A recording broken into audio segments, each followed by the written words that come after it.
Good to see all of you here. I wish we had enough seats and big enough room, but such as it is, we're going to do something a little different. But we'll wait till we get to the motion. So, what I'd like to do at this time is, if you would, shut your cell phones off or put them on mute, please. And then we're going to ask Commissioner Connect to do our invocation, and then we'll have Pledge of Allegiance. Ricky's going to do the invocation. Oh, is Right? it? Okay. Thank you. It's Chris. Let us bow our heads. Precious and eternal God, our Father, we thank you again for another day's journey. We thank you, God, for allowing us to come to this place today to discuss business of our community and our county. We ask, oh God, that you bless the commissioners who are here and all of those citizens who are here to discuss and talk about business that concerns them. We pray now, God, that you bless us all and give us wisdom and understanding tonight. In Jesus Christ's name we pray. Amen. Amen. I pledge allegiance to the flag of the United States of America and to the republic for which it stands, one nation, under God, indivisible, with liberty and justice for all.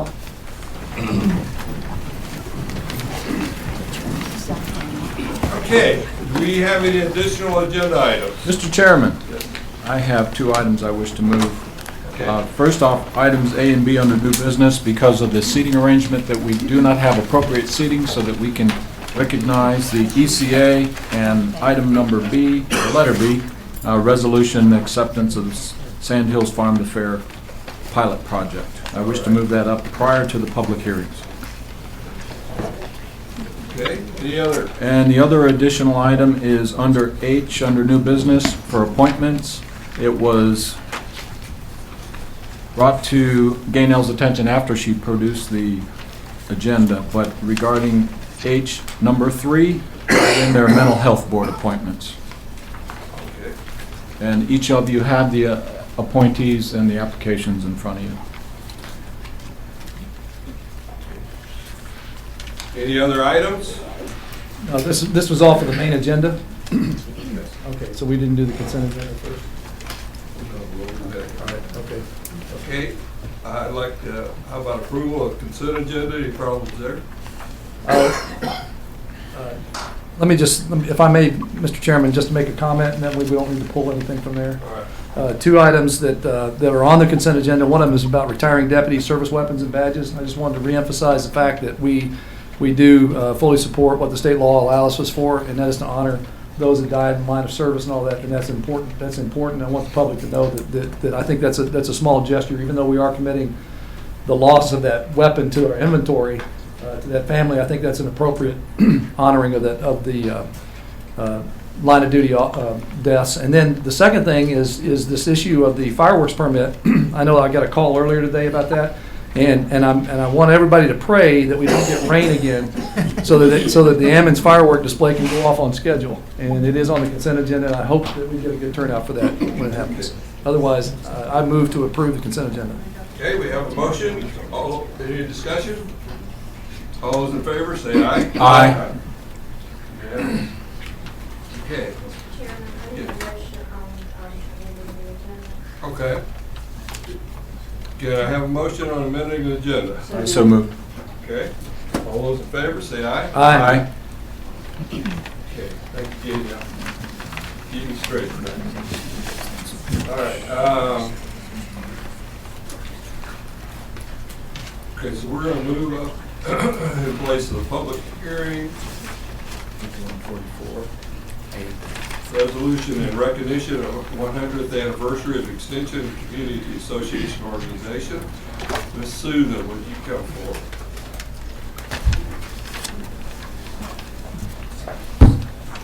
Chairman Parks, Commissioners, thank you for this opportunity.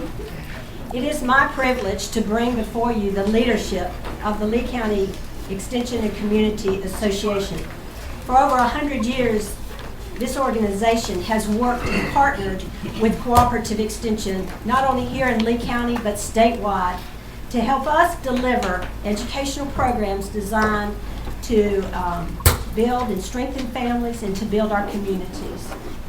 Tonight we have with us Miss Sylvia Churchwell and Miss Sharon Rasky, and they will share with you the Lee County story and invite you to participate in the centennial events that are happening this year.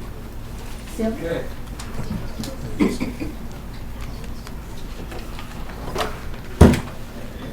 Good evening. Chairman Parks, Commissioners, Mr. Yarborough, thank you so much for allowing us just a few minutes on your agenda to learn a little more about our organization.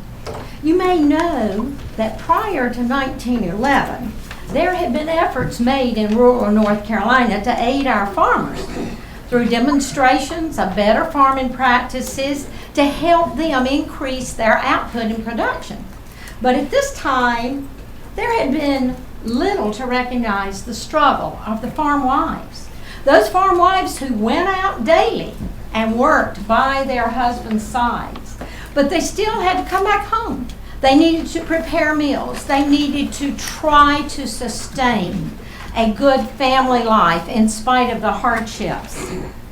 During this year, 1911, Jane S. McKimmon from North Carolina, lived in Raleigh, was hired by the North Carolina Agricultural Extension Service as the very first home demonstration agent in our state.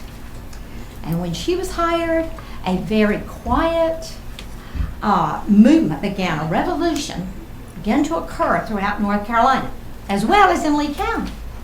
It was a revolution where women began to step forward and say, I want to improve the lives of my children. And when they began to want to improve the lives of their children, our communities were strengthened as a result. 4 years later, in 1915, Lee County hired their first home demonstration agent. It was Mrs. J.H. Henley. Under Mrs. Henley's guidance, small groups of tomato clubs began to form across the county in different areas. These tomato groups were made up of young women from the ages of 10 through 20 years old. They learned very quickly that they could take that little pack of tomato seeds that they received in the mail from Mrs. McKimmon, they could plant them on 1/10 of an acre. They could process them, can them safely, and not only help feed their families, but they could also sell hundreds of jars. They began to supplement the family income. Well, as a result of the tomato clubs growing, the adult women across the state began to say, this is fascinating. We'd like to do some of this. So the home demonstration agents encouraged the adult women to begin to form clubs. Hence, you may have heard of the home demonstration clubs were born.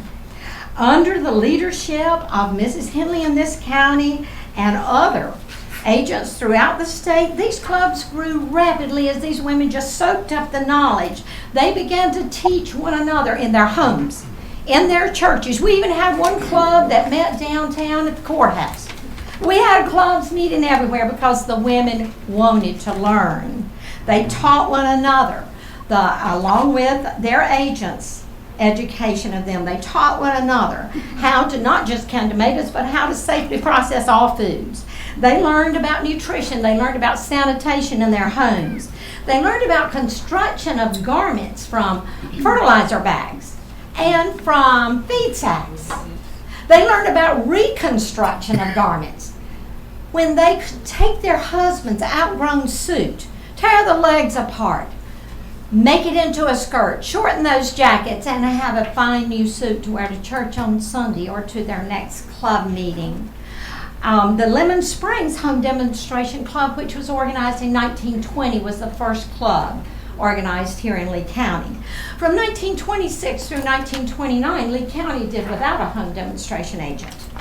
The newspaper reported, and I quote, "The people of Lee County felt the need for home demonstration work, and only by the repeated efforts on the part of the farm women and state college workers, a meeting was held before the Board of County Commissioners to ask for another home agent for the county.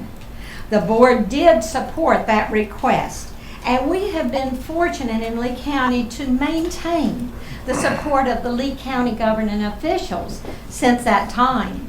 Accomplishments through the years of our organization include the operation of community canneries. I don't know if you heard of those. They were processed generally in our elementary schools. They tell me there are even some of those cans still available in the Broadway area. It was to aid food conservation during World War I. In the 1930s, when the county plunged during the Depression years, Lee County women, home demonstration ladies, were the first in the county to establish relief gardens and curb markets, the forerunners of our farmers markets today, where extra garden output could be sold to enhance the income of the family. During this time also, our clubs were instrumental in organizing and serving both milk and hot meals in the schools, the early beginnings of hot luncheons for our children. During the 1940s, there was a surplus of cotton in North Carolina. So home demonstration agents taught the women how to make mattresses from all of that cotton. Low-income families again enhanced their lifestyles and the comfort of their families. Lee County clubs collected scrap metal and sold war bonds during World War II. They collected magazines, musical instruments, even horseshoes that they took to the soldiers at Fort Bragg, the wounded soldiers, to make their lives better. Since our formation throughout Lee County, we have had a total of 41 clubs at different periods of time in our history that met in, of course, different areas of the county. Now, due to the ease of transportation as well as the convenience, we meet in the McSwain Center. We also have someone real handy if we need them. Today, we continue to support programs that we consider are relevant to our county. We support recycling. We award an annual scholarship to a Lee County senior. We provide teaching support to the 4-H groups. We coordinate with the Family and Consumer Science Program to make available classes in food preservation, energy conservation. We do health and nutrition, we do basic cooking and sewing classes, and of course we support the local food consumption effort. With our Family and Consumer Science, what we call the FCS agent, Susan, whom you folks know as Susan Conlon, Director of Cooperative Extension, let me tell you, we ECA folks know her as our modern-day Mrs. Henley, okay? She is our Family and Consumer Science agent. She just happens to wear two hats. But with her, we will continue to partner in the delivery of relevant and timely programs and services that we see in our county that will make better families, because we believe that healthy families make healthy communities, and we know that you do too. Thank you. Thank you, Sylvia.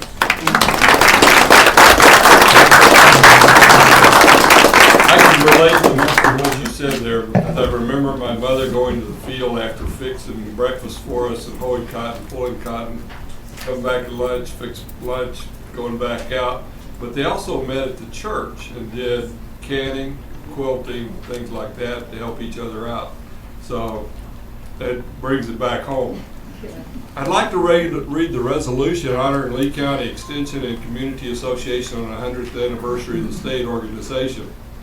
It reads as, whereas in 1911, Jane S. McKimmon became the first North Carolina home demonstration agent, and the Board of Commissioners in 1915 hired Mrs. J.H. Henley as the first home agent in Lee County.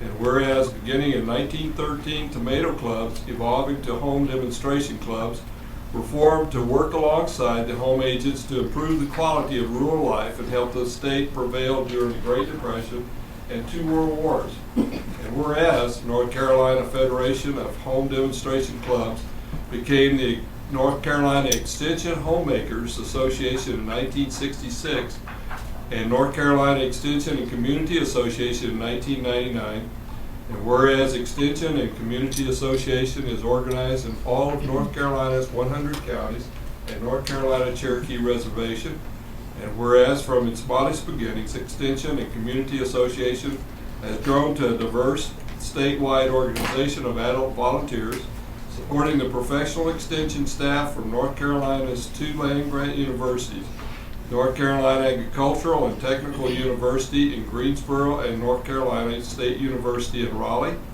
And whereas Extension and Community Association views the family in all its diverse forms as a cornerstone of a healthy society and provides research-based programming to support families.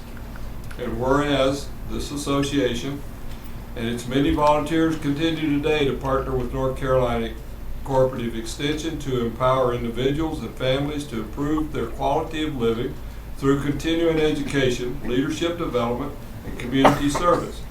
And whereas the North Carolina Extension and Community Association will be celebrating its centennial anniversary formally on October 27th, 2013 and throughout 2013. Now therefore, the Lee County Board of Commissioners do hereby recognize and honor North Carolina Extension and Community Association volunteers and liaison agents for their steadfast dedication, past and present, to the improvement of quality of life for the families in North Carolina and Lee County, and congratulates the North Carolina Extension and Community Association on the attainment of its centennial anniversary, adopted this 19th day of August 2013. Mr. Chairman, I move to accept the resolution. Okay, we have a motion. Do we have any discussion? If not, all those in favor say aye. Aye. And Ms. Conlon asked that we have a group picture with all of the ladies down here front, and if we can stand up so they can take a picture, that'd be good. We're gonna bring down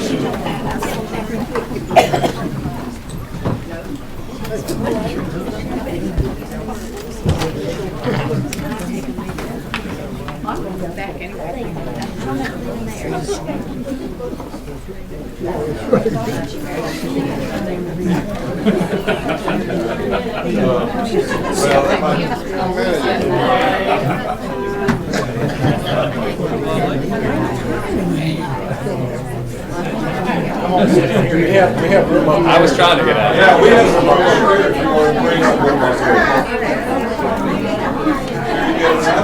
I'm guessing Johnson.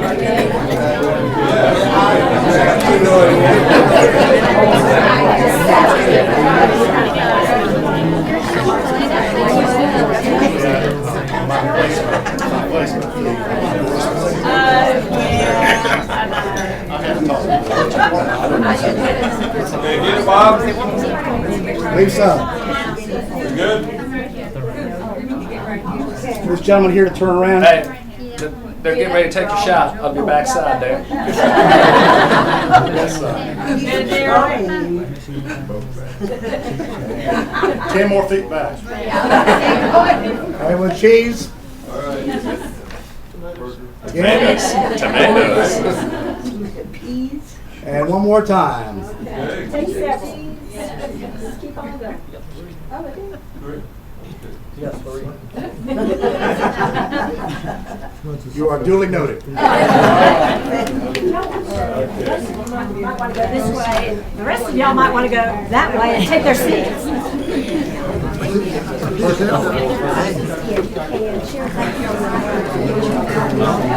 You're welcome. You're welcome.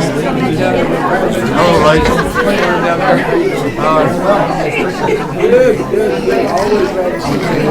Okay, as they're making their way back, if Ms. Sharon Rasky would come up and do the closing remarks.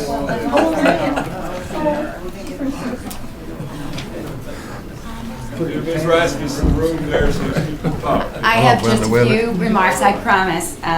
Good evening, Chairman Parks and Commissioners. The ECA still does its part to preserve and perpetuate irreplaceable traditions like canning vegetables we grow in our gardens. The 21st century members of the Lee County ECA can the jars of tomatoes you find before you as a special commemoration of the tomato clubs that started 100 years ago. These, we hope they capture the flavor and freshness of this year's crops, and we hope you and your families will enjoy them. We also are pleased to give you a copy of the Centennial History Book, which is also before you, compiled and published in commemoration of the 100th anniversary of the ECA and the Family and Consumer Educational Program in North Carolina. Lee County is highlighted on page 270. I think we marked that for you. And the Lee County Board of Commissioners are also recognized for their support of the history book on page 332. You will also find before you a history of the Lee County ECA. This was written by Jarja Gardner, who's a member of the Lemon Springs Club. As proud as we are of the role the ECA clubs have played in the history and the community life of our state and county, we are busy defining our role in the future as we quickly move into the 21st century. The ECA continues to assess the needs of Lee County families and develop programs to meet those needs. The Hearts and Hands ECA Quilters Guild conduct numerous quilting classes throughout the year. We hoped to have the Quilt Mobile out in front for you to see, but we did put a postcard there that we have made just to advertise the quilt show, which is coming in October at the Wicker Center.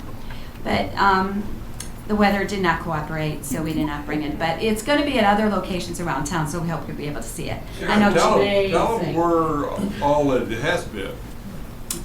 Well, it's been up in Raleigh. It was at an expo, a 3-day expo up in Raleigh, inside the convention center, and we had it at Coffee and Cars up in Cary just recently.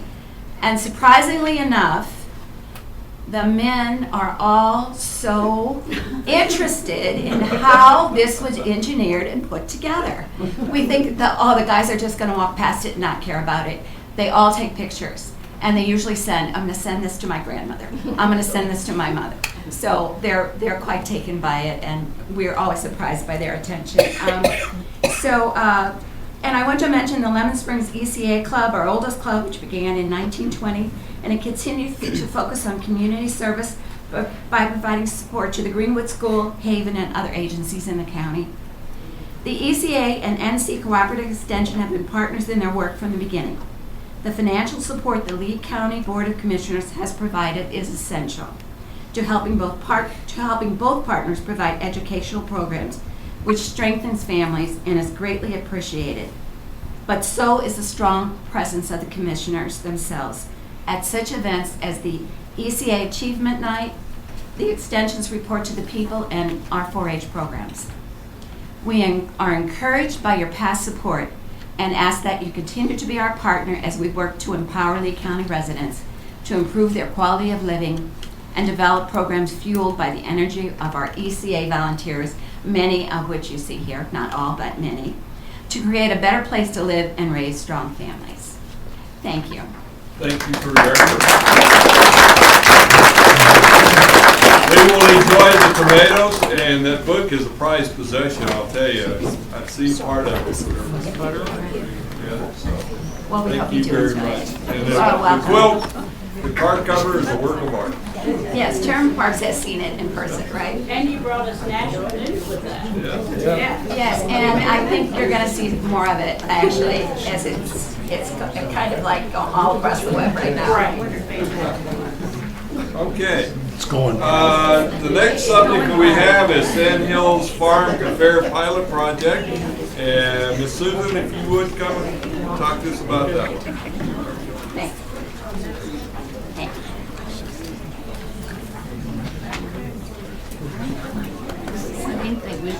Thank you all for coming. Hello, Brenda. How you doing? Carol?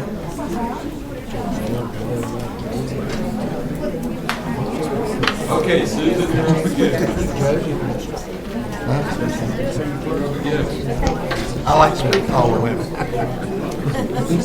I've been knowing them forever. Next time I see them, they get mad if I didn't speak to them. Who don't you know? A lot of people.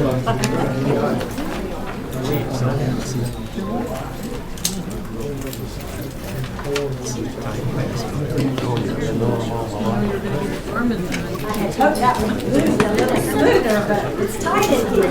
Great. Also hot in here. Hot in here.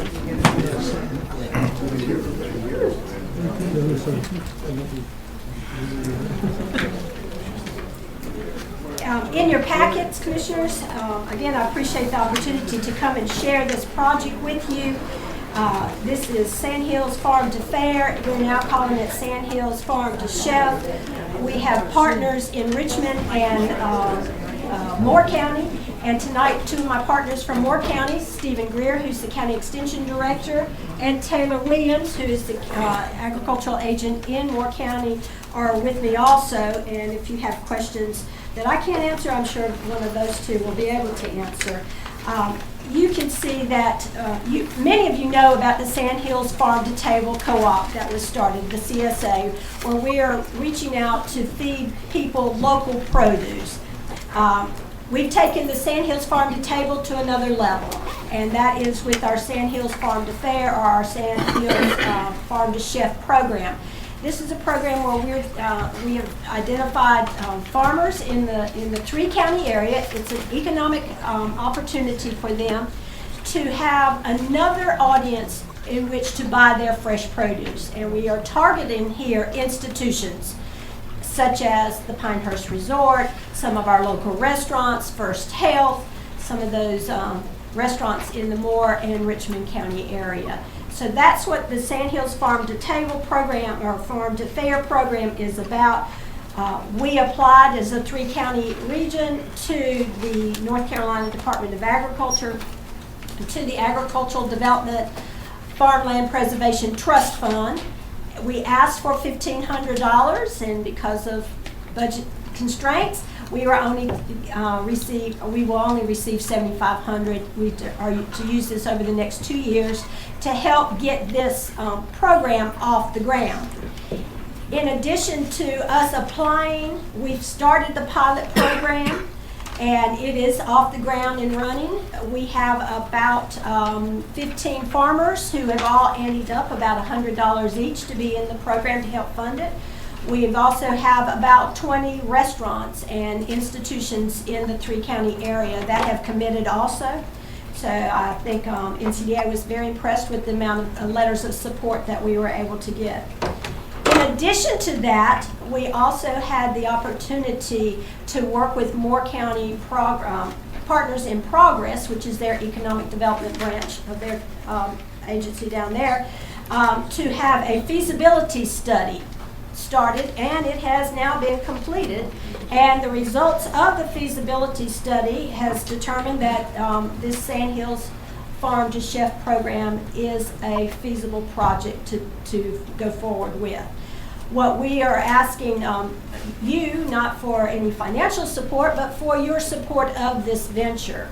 We know that Moore County commissioners have given some financial support also to this venture, as well as I said, the local farmers, and RAFI has given some money for this project also. So what we're asking today is the resolution that I have placed in your packet there that shows your support of us continuing to work together as we develop this economic development plan, an opportunity for our local agriculture here. Okay, thank you, Susan, and we'll read the resolution now. Resolution in support of Sandhills Farm to Institution Initiative. Before I read that, though, thank you, gentlemen from Moore County, for being down here with us.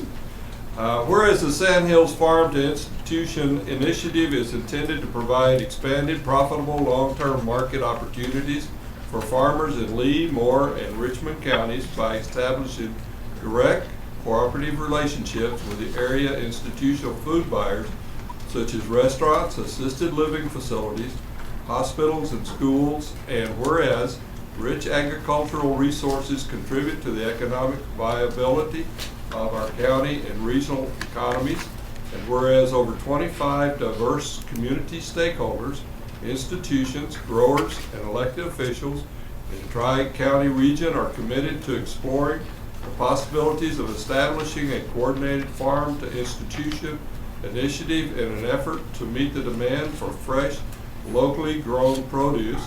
And whereas a feasibility study recently completed has determined that the initiative can be both technically and economically viable.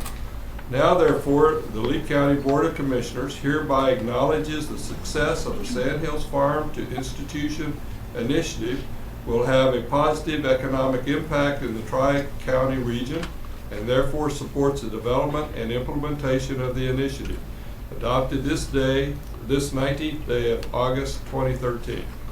Do I have a motion? Mr. Chairman, I move to approve the resolution. Do I have a motion? Is there any discussion? If not, all those in favor say aye. Aye. Unanimous? Thank you, Susan. Thank you. Okay.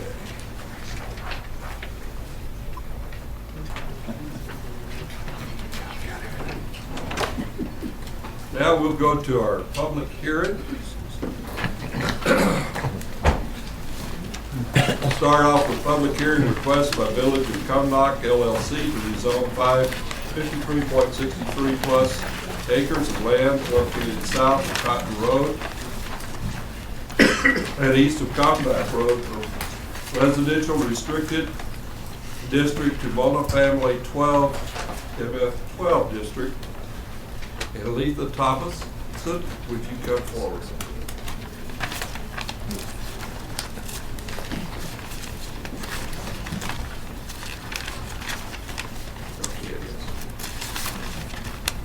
Good afternoon, Chairman Parks and Board of Commissioners. Tonight, we have 4 public hearings scheduled to be heard on applications submitted by the Village of Cumnock LLC. We will hear each rezoning request separately. However, the properties as a whole will be developed over time as a master plan community on approximately 330 acres of land located north of Highway 421, east and west of Cumnock Road, south of Cotton Road, and east of Zimmerman Road. As per the literature provided, the properties will be developed as a walkable, mixed-use area where residents can live, work, play, learn, and shop on adjacent parcels connected by sidewalks, greenways, and bicycling trails.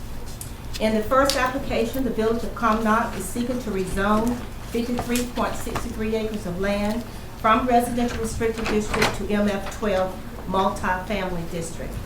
Zoning surrounding the site is residential restricted and residential agricultural district.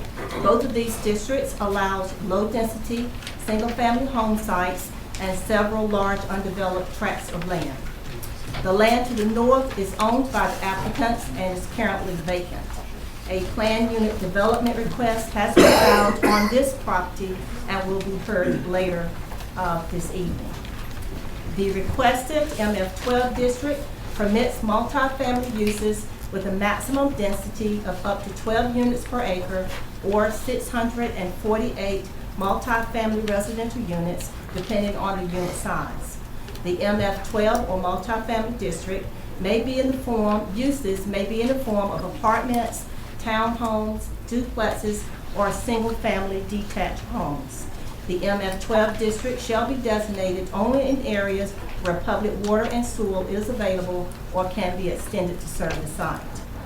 The current residential restricted district is established to provide areas, again, for low-density single-family uses with a maximum of 1.5 dwelling units per acre. The North Carolina 2012 traffic study reports 830 vehicle trips per day on Cotton Road. The study and map does not report any counts on Cumnock Road. Current road projects in this area includes the construction of the northern end of the 421 bypass. The future development of this property will require the extension of public water and sewer to develop for multifamily. The applicants are required to coordinate with the City of Sanford Public Works Department regarding connections and extensions of these public utilities. The subject properties is located within the Northview Fire District, formerly the West Sanford Fire District. The subject property, which is number 1 on the map, is not located within a watershed, but however, there are areas south of the property that is inundated by floodplains. And any property developed in this area will have to meet the flood regulation ordinance. If this property is rezoned, the site will be required to meet the MF12 residential development standards of the ordinance, open space standards, and all other applicable standards of the Unified Development Ordinance. The 2020 Land Use Plan map identify areas at the interchange of US Highway 421 and Commodore Road as being within a highway node classification. The highway node classification identifies major mixed-use areas of retail service centers of over 200,000 square feet with additional major office and business park employment. The plan also encourages a full range of housing types. The applicants and owners held a neighborhood meeting on the proposed rezoning on Thursday, July 18th at the West Sanford Rural Volunteer Fire Department. In addition to the owners and the applicants, their attorney, Mr. Gray Stiers, and their landscape architect, Mr. Tony Tate, attended the meeting. Mr. Stiers reiterated the objectives of the rezoning and the future development. Approximately 30 citizens attended that meeting. Our technical review committee for the city and the county met on June 27th this year to review the concept plan, and any future detailed plans will be reviewed by this board and given their consideration before development. Any questions? Are there any questions from the planning board? I have one. Okay, go ahead. Chairman, thank you. Hold on just a second, Good. sir. That's public. You're a member of the public, correct? I am. You're from- Okay. Mr. Okay, not from the Not yet. planning board? Okay, is there any questions from the commissioners? I do have one question, and I think it's just for my edification. I was gonna call you today, but I got tied up with other meetings. So, on the 100-year floodplain, is that a problem as far as building residential housing in a floodplain? Properties can be developed within the floodplain. We have specific regulations. For those, they must be built 2 feet above the base flood elevation, so we do have some standards. We don't encourage development in the floodplain, but it can be done. Yeah, I noticed that in, I guess 3 of the parcels anyway, that you recommended, so, okay. So the question I have is, with the development, how are they going to attach to the water and the sewage system with the policy of annexation by the city? And I was just curious if that's in the plans and how is that going to work? The developers may want to speak to that, but they will be required to consult with the city of Sanford and their policies for connection to those public utilities. I'm not sure that answers the question, Althea. I guess maybe Mr. Bidwell wants to come forward and respond to the, explain the policy of the city in order to have access to water and sewer. At this time, this consideration, this plan is not being reviewed with any consideration of annexation. That will be independent of y'all's action. This is strictly a Lee County rezoning. So we did not make that a condition of our review. Okay, all right. But they will have to talk to the city at some time. All right. And then I guess the other question I had, and Bob, you may want to answer this one too, is with regard to the land use plan. I'm starting to ask that question now at every one of our rezonings. Have we reconciled, or how does this reconcile with the land use plan, the master plan, or do we need to update the land use plan? Well, I'd like to think those as two independent questions. Okay, sure. Althea did identify that this is part of the highway node consideration, and that all the activities that are identified here are generally fairly consistent with the general land use plan. So that's the answer to that one. The second question, does the land use plan need to be updated? The answer is yes. Okay. So we need to undertake a deliberate effort to get that land use plan brought up into the current, up to the present. Mr. Commissioner, I think that's something that we've been Okay. sort of seeking, and yes, it does need to be done, but I don't think it needs to be done for this consideration. All right. The general activity that they're talking about is consistent with the kind of highway improvements that we're seeing, and so I don't see any great inconsistency there. No, then you get into market decisions, and that's outside of our purview. Let me ask you one other follow-up to that. Do we, in the current land use plan, did we anticipate the 421 bypass? Is it built into that? Yes, sir. Okay, so this would actually fit with what was already planned in the Cumnock area for that bypass anyway? The bypass itself has been basically on the books since the 60s. Right. It's just taken 60 years. Okay. Okay, good. I do have one other question, not for Bob, but for the developers. If any one of them could want to take this for. Mr. Chairman, you may want to go ahead and open the public hearing so this becomes part of the record for the public hearing. And that's why I interrupted you, sir, was your comments need to be part of the public hearing record. Okay, so let's see. Yeah, I'll just hold my question because I think he wants to talk some more about the plan itself, right? Yeah, I'd be happy Sure. to, and I'll be available for questions Great. for as long as we need to this evening. Okay, we'll open up for a public hearing on item A, request by Village of Comnock to rezone 53.63 acres of land located south of Cotton Road and east of Comnock Road from residential restricted RR to district to multifamily 12 MF-12 district. Anyone that wishes to speak for the rezoning, if you would at this time? And I guess that's what you're doing. That's what I'm getting ready to do. Thank you, Mr. Chairman. Name and address, please. Yes, name, address, and Sorry. company, and My name is thanks, Gray. John. My name is Gray, G-R-A-Y, Stiders, and I'm zoning counsel for the owners of the land, Village of Comnock LLC. My address is 1101 Haynes Street, Suite 101C in Raleigh, North Carolina. And I appreciate the opportunity to be before you here tonight and to talk a little bit about the vision that we have for this area while we're before you tonight, and kind of where we see this going in the future, and while we're very excited about the prospects of this, created by this rezoning. As you may remember, I was before you, and I think all the board was here 2 years ago, I said about 18 months ago. And at that time, we rezoned, and I'll just point to this bright red area, right here in the intersection, in this area right here. And we rezoned that to highway commercial, which is a very intense land use category in your zoning code, anticipating, some fairly intensive shopping, office park, could be some office buildings that were to go in there. And that was absolutely consistent, as Mr. Bidwell said, with the highway node that is in the land use plan.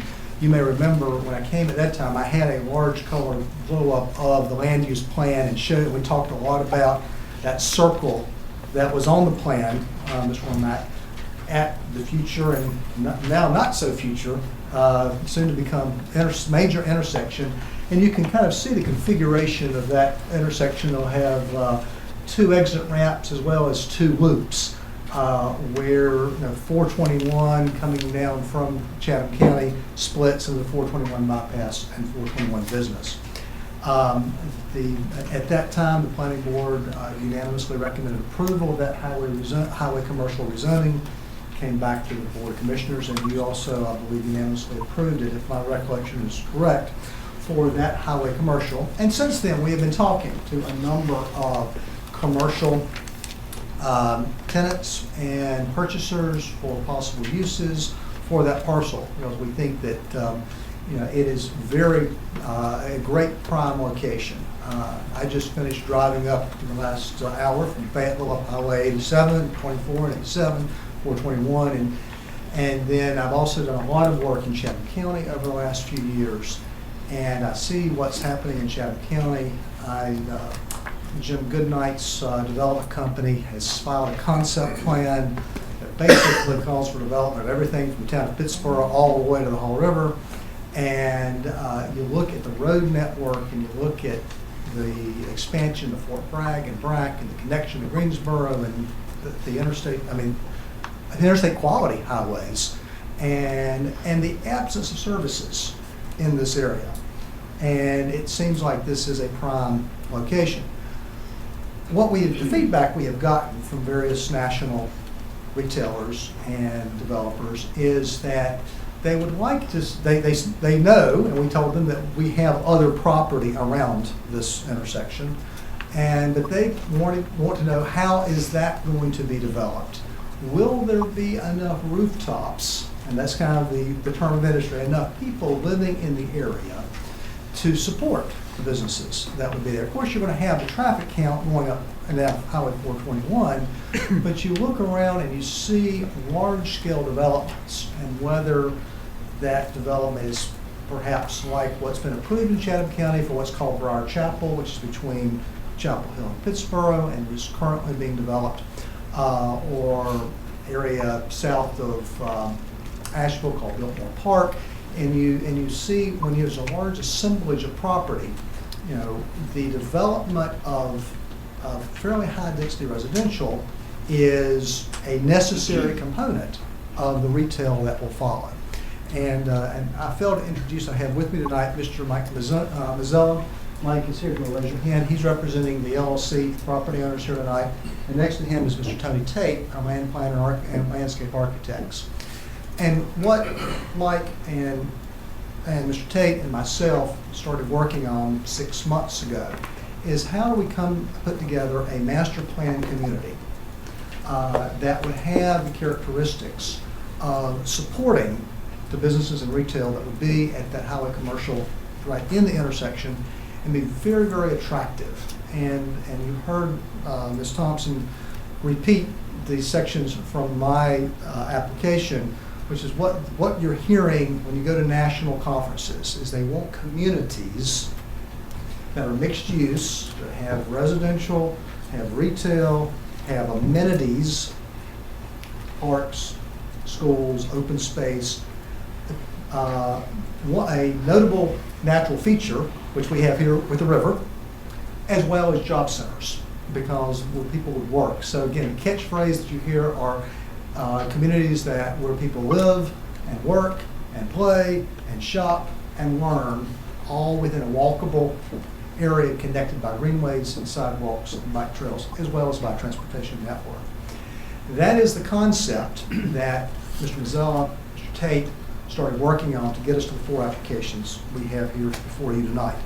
Now, we could have proposed, and we talked about, and we talked with Marshall and Althea and Mr. Bidwell and others about how to come together and do we do a single application?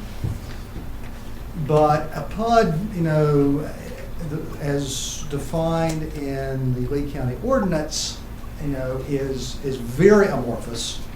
And we do have some ideas of where things should go and could go and would be attractive to go to fit together. And there are 4 separate parcels, the 5th being the part that's already been rezoned. So we decided to go ahead and file 4 integrated applications. One would be for the mixed, for multifamily residential, which is the MF12 to the south of Cotton Road. We felt like single-family residential would be most appropriate next to the river. And then we would have an area between 2 railroad tracks, which we felt, you know, that's not going to be deemed to be real attractive as a residential area, but for light industrial, when you have heavy industrial right across the railroad tracks, made a lot of sense. And then you kind of have your PUD in the center of all that, basically. And that's where everything would kind of filter into with your traditional neighborhood PUDs and development, mixed use, live, work, space, and so forth.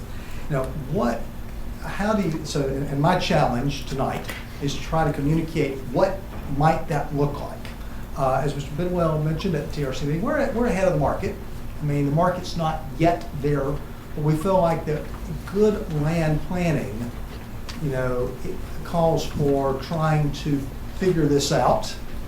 And as one of my mentors told me, you know, the alternative of planning to fail will lead to a failure. A failure plan will lead to a planning failure, and that's what we're trying to avoid. So one way to kind of illustrate what we're talking about, and I'll put this up here so the planning board and others can see it, is again a combination of uses. And what you have here in this picture is what we kind of are trying to visualize and trying to communicate tonight that we would like for this area to look like. And all these pictures were taken in triangle and are consistent with what you would normally see in those zoning categories. So you're going to have, you know, bike and our conditions for the R6 trail, R6 area. You'll have a bike trail, which is on the upper left-hand corner. And then as you go around clockwise from the two bicyclists, you know, that's the type of density you might see in an R6 area. Then there's a greenway connecting the commercial areas. Again, single-family residential R6.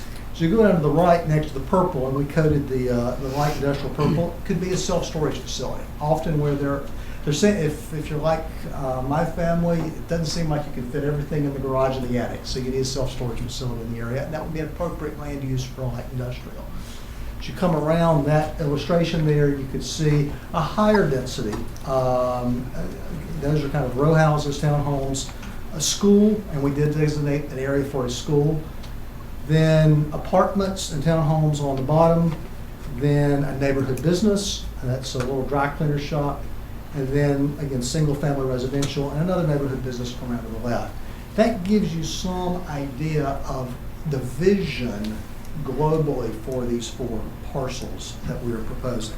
And again, the neighborhood commercial, those 2 brick buildings at like 10 o'clock and 7 o'clock there on the that drawing, everything would be kind of hubs, spokes of a hub for people living in the area that would go into that HUD area in the middle.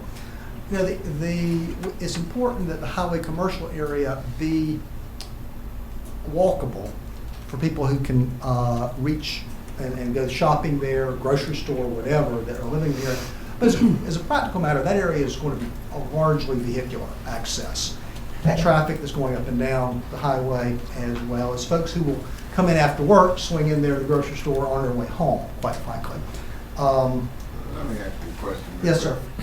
Does this color combination here represent, I guess, the number 1 green area on the map there? Yes, Brown MF 12 that's down correct. there. That's absolutely, of course, I had not seen this map before tonight, but yes, the brown area here would be corresponding with the green area on that map. Okay. The tan area here would be the yellow area here. All right. The lavenders do match up. The 4th application is still an R6, which is largely tan, which is the pink area there along the river. So that's correct. Let me, Mr. Chairman, if you wanted, I talked about the entire concept. You'll have 4 different public hearings. Let me mention one thing specifically about the MF12 that was asked about the floodplain and address that. You know, at this point, as a practical matter, we're not looking to develop in a floodplain. You'll see on this map the areas that are olive green, and this will be available for the planning board as well. The areas that are olive green, we are anticipating that be open space. So the area around the river, that's going to be open space. And we're not going to have lot lines running down the river. We also think that the R6 gives us flexibility for what's called cluster development. So you can cluster your houses consistent with the topography and maximize your open space within this area. This area right here, our conditions for the R6 call for this to be a community park, be donated to a public entity, whether that's the county or a neighborhood association that incorporates or that's yet to be determined. But this area will be a public park. This is the floodplain at the bottom of the MF12 parcel, which is the one I guess you've opened a hearing for. And let me tell you why that makes sense as open space for 2 reasons. The first is it's difficult to construct. It's difficult to construct within the floodplain. Also, you're going to need and want some buffer between your community and the highway. And so what we would anticipate in that case, and certainly turn that around so people can see it. Yes, sir, thank you. So this floodplain and the area along Buffalo Creek, that in fact becomes a natural buffer and sound barrier between your community and your and the highway. We did have, I thought, a good committee meeting on July 18th. There were, there was a suggestion made about the school site in R6, and we went back and amended our application to accommodate that suggestion. I can talk more about that now, or in the context of the PUD, of the PUD area. And the school site, it will be reserved for a while, but if it wasn't used for a school, what are some of the alternative uses that would be appropriate? The other concern that was discussed at some length, and let me go ahead and address it right up front because it applies to all 4 parcels, including this one, is the annexation issue. We have no desire to be annexed. That is not something that we would seek. That is not something that we think is necessary. That is not something that we would apply for voluntarily. And I tried to articulate that at the community meeting. And I think that changes in the state law in the past year or two now give us the flexibility to say that and to assure folks that they will not be involuntarily annexed. That having been said, we do have to have, there's no way to develop that community without centralized sewer. And so, and I have to be very candid up front in that regard too. We currently have water along Cumnock Road, and the sewer connection is not that far away up Buffalo Creek. And the expense of running the sewer and running the water is going to be borne by the developer or its successors. And again, it'll have to be extended consistent with the city of town of Sanford policy. And I understand that, we understand that. But we've made it very clear that this development does not require annexation, as we understand it. Anyone who's not, any of the homeowners that are along Cumnock Road or along Cotton Road, they have perfectly fine functioning septic tanks and they're on the water system. They don't have to be annexed. They're not going to be involuntarily annexed. And so I want to make that very, very clear that annexation is not, we do not believe, and I think Mr. Bidwell kind of confirmed, that's not on the table at this point in time, and I wanted to be very clear on that. The other thing I wanted to highlight, because it's a part of all of these applications, is that before, I can't tell you that there's going to be a office building here, or a grocery store there, or a live, work, live, use space here, because we just don't know. And it would be nice if I had a crystal ball that was perfectly clear and I could tell you that. Of course, if I had that crystal ball, I probably wouldn't be practicing while I was standing before you tonight. But having said that, and for that reason, and at the recommendation of Mr. Downey and Ms. Thompson and Mr. Bidwell, and we talked about this at length with the TRC, that nothing can go out there without, and this is conditioned, without it coming back to the county for approval of a detailed site plan. So we feel like we need the zoning to inform prospective national retailers, home builders. This is what the county has deemed appropriate for density and uses and housetops. But if you want to build this office park, that shopping center, this subdivision, you're going to have to come back and get that site plan approval from the county. And at the time you do that, depending upon what you propose, you may have to have a traffic study. You may have to have all the details of your utilities worked out. Right now would be premature for that. And we had a good meeting with the TRC and the department heads, and they understood that in the natural course of development, I can't go out and get a traffic report now, because if I went to a traffic engineer, his first question is, well, what's the use that I'm examining for the traffic? And I don't know.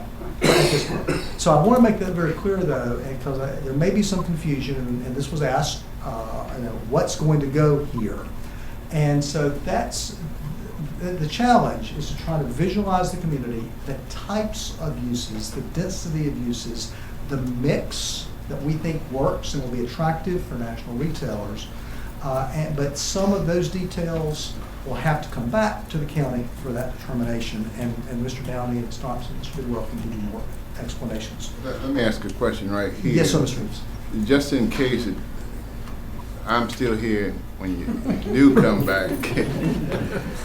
I'd like to know from Mr. Bridwell's staff, can we sort of match up the color codes so that when they bring their map in and we look at the map here, the larger map, we'll know we're looking at the same areas?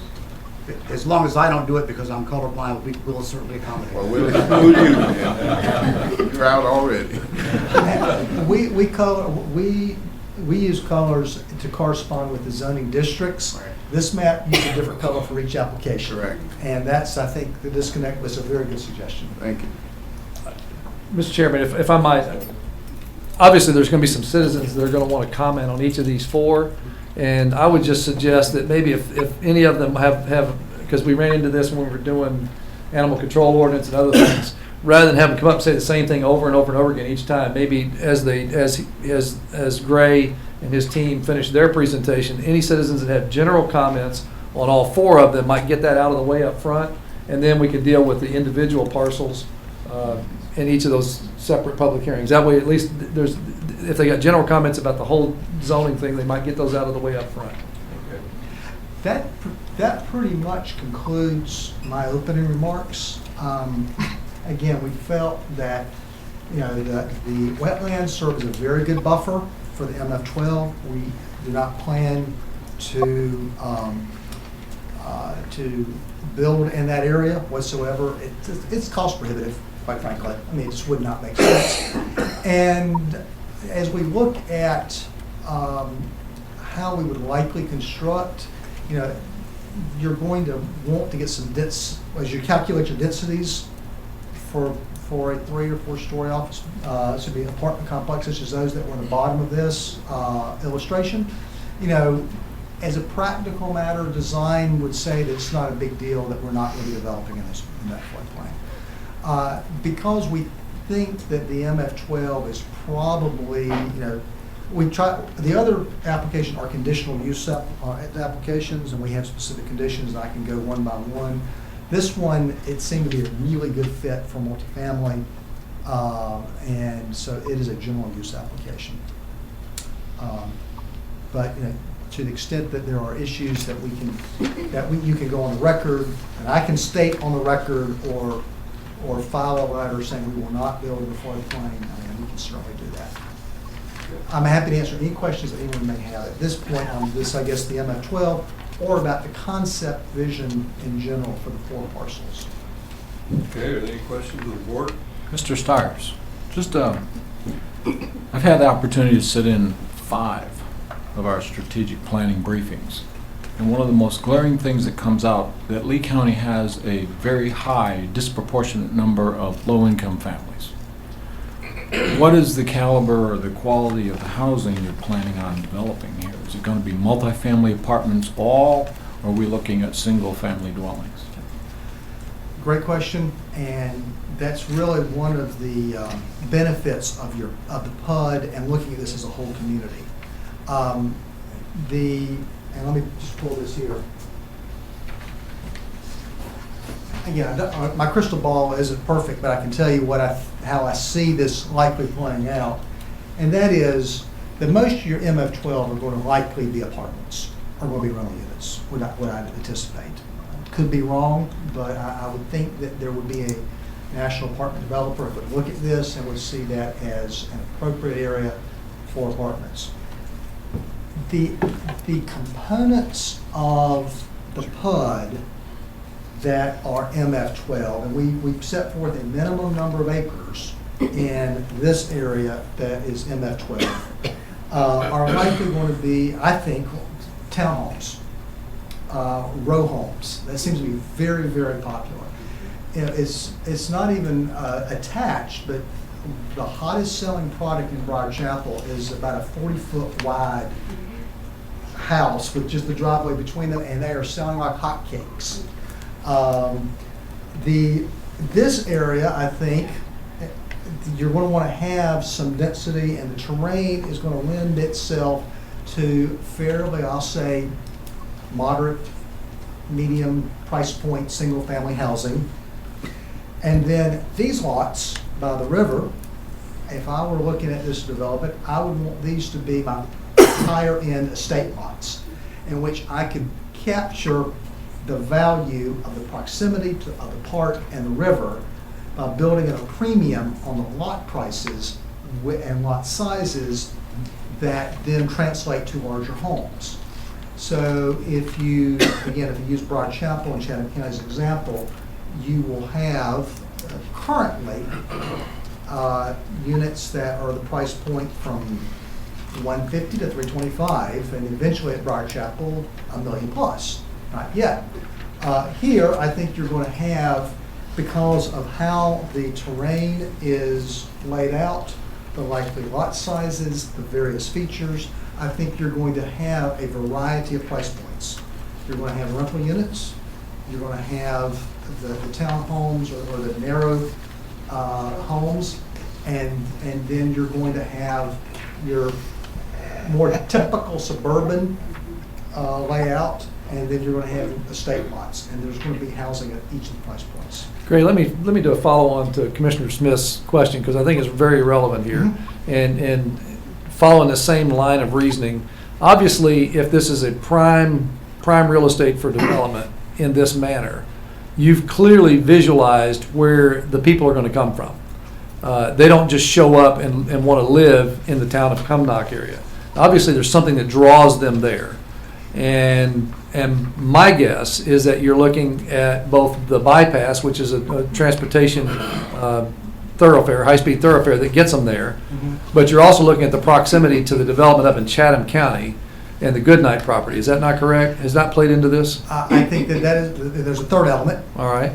That I think both of those two elements are absolutely correct. A third element, I will tell you, is that you will have people continuing to move to this part of the country, of the whole 50 states, that think nothing of a 35 or 40-minute commute. Right. And with the opening of 540, and as well as I am very bullish about the future of the Sanford Airport, and the attraction of people executives wanting to be near that airport, and are willing to make the commute for perhaps a slightly lower price point house than what they could purchase in Holly Springs. But much nicer. Yeah. That's right, exactly, for the dollar. They're looking for dollar value. So I would say the 540 and access Okay. triangle is a third element. So I'm with you completely on this, and I appreciate your honesty in that. Now, the question, going back to Commissioner Smith's point, and I'll give you an analogous situation. In western Harnett County right now, as a result of BRAC growth, it's almost become untenable in western Harnett because they don't have, the school head count has gotten so high they can't build schools fast enough. You look at what you've got to get in property taxes out of these properties, these multifamily properties, what you got to get, the math doesn't add up. You don't have enough money to build the schools. They got a major problem in Harnett. They're almost broke. They can't build schools fast enough. So now I'm thinking to myself, are we building ourselves into that same situation that Western Harnett's in by putting high density housing or medium density housing in an area where we're going to have relatively lower income families with lots of kids that are going to have to go to schools in Lee County that we don't have? I would say that if I was proposing nothing but R6 over the entire 160 acres, and I wanted to come in there and do nothing but trucking housing, I think it'd be absolutely very legitimate concern, and it still is a legitimate concern. But what I'm hoping that this plan does is, with the amount of retail that would go into the highway commercial track on the intersection, the amount of office, and the amount of the light industrial. Now, one of the changes we made, we initially said we wanted to make sure. I'm the son of a school teacher. I'm a big advocate of having schools in communities that you can walk to. And so we initially said we'd like for there to be a walkable school here. As it was pointed out in the community meeting, is the school system really going to want a school that close to the edge of the county? Right. Typically, you want school students traveling from all directions. And so the suggestion, the modification we made was that the school system does not want this school in the next 6 years, then this could become light industrial.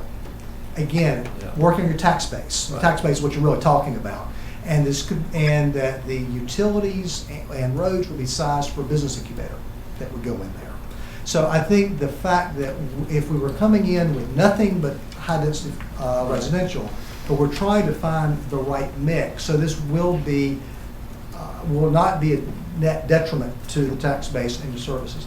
The other thing to keep in mind is that this is, as much as I'm sure Mr. Mazzola would like to say he'll have this home built out and finished in 3 years, as a practical matter, this is probably a 20-year project. And I don't want anyone to feel like just because this rezoning has occurred, all of a sudden we're out there and we're clear cutting and we're building and it's going to be finished in 3 years and you've got an extra 1,000 people out there. It's not going to happen. And so you'll see growth, whether it's the Goodnight area in Chatham County, you'll see people being pushed south of Holly Springs and Fuquay. And I think you'll see people that will want to be in proximity to the Sanford Lee County Airport. Let me do one quick follow-up on that line of questioning. As I understand it, the procedure is that after the general approvals are done, over time you'll be back to get specific site plans approved. So in the event that this is becoming a problem of high-density housing or the applications being made, we will revisit that discussion again at some point in the future, right? Yeah, certainly, a county, either you can revisit it at the site plan, and there's nothing to keep the commissioners themselves from going forward with a zoning case. Right. And rezoning it on your own. I just want to make sure that it's stated for the record that we're not buying into a long-term plan where we become the bedroom community for a lot of industrial development in Chatham County. Because we all know that they're going to generate an enormous amount, the Goodnight property, an enormous amount of industrial development that'll take place there. And I don't want to be somebody's bedroom community that has low taxation and high density and creating the same problem they got in Harnett County. The existing industrial that you currently have on 421 currently now, bodes well that businesses have identified this corridor for operations. Now, you could get to a point where a business will say, and this certainly has occurred, in which they said, if we're going to locate our business in this area, if we're going to put a job center in that light industrial or out on this edge, we want a place for our employees to live. There you go. And a lot of folks are saying, if we're looking, and if there's a parcel that's on 421, they say, well, where could our employees live that is within a 5-mile drive? And so I think that having pre-approved a highly amenitized mixed-use development such as this could also spur your Economic Development Corporation to say, no, we have this area zoned for employees, for workers, that in a highly amenitized, walkable area that would be attractive to young couples and families moving into an area. So I do think that there's an economic development synergy that could occur by having a community like this. Okay, any other questions? So did you approach the school to say you would build a school for us? Did not quite go that far. I will offer though one point that when I went to the meeting at the town of Cumnock that night, that I was the guy that suggested that they might want to double check with the school system if there was any interest. That I would suggest that we have at least some more parcel area set aside for industrial development, because I think that if you can live close to where you work, and I know we're running out of space at the industrial park now. If there was some light industrial or industrial activity out there, I'm not so sure the town of Cumnock wants that. But if there was, at least that would be an opportunity for growing the tax base in that area and reducing the potential density of housing and head count out there. And I know I'm interested in preserving somewhat the integrity of the town of Cumnock and the way that the lifestyle and the ambiance that they have in that community. I don't want to see it completely turned upside down. I mean, I would like to see them preserve their way of life as much as possible, and then coexisting with the new development around it. And we agree. We said at the committee meeting, we feel like it is possible and desirable to integrate the established community that's already there. You could do that with design standards. with architectural standards. You do it some with buffers. I make sure that there's buffers in place, and that's why we've conditioned this with buffers. But no, I think that if we do anything that's detrimental to that area, that's a good point, Commissioner Warnock. If we do anything that's detrimental to the area, it's going to be detrimental to us in the long run as well. We're in this together. And we've got to build something that enhances the existing community is out there. It is wonderful, it's delightful. In fact, when I talk about existing amenities that add value, and I talk about the river, I think the community out there is absolutely kind of also an historic amenity that brings a lot of charm and that we ought to be very, very cognizant of the need to preserve.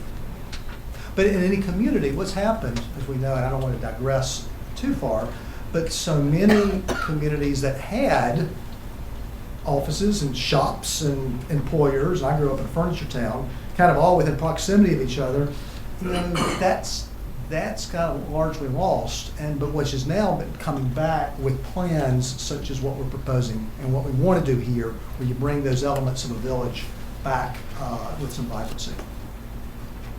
Okay, are there any questions for Mr. Stires? I'm going to sit right in the front row, so if there are later, I'll be able to hop right back up and answer the questions you might have. Anyone want to speak for this presentation, for this proposal?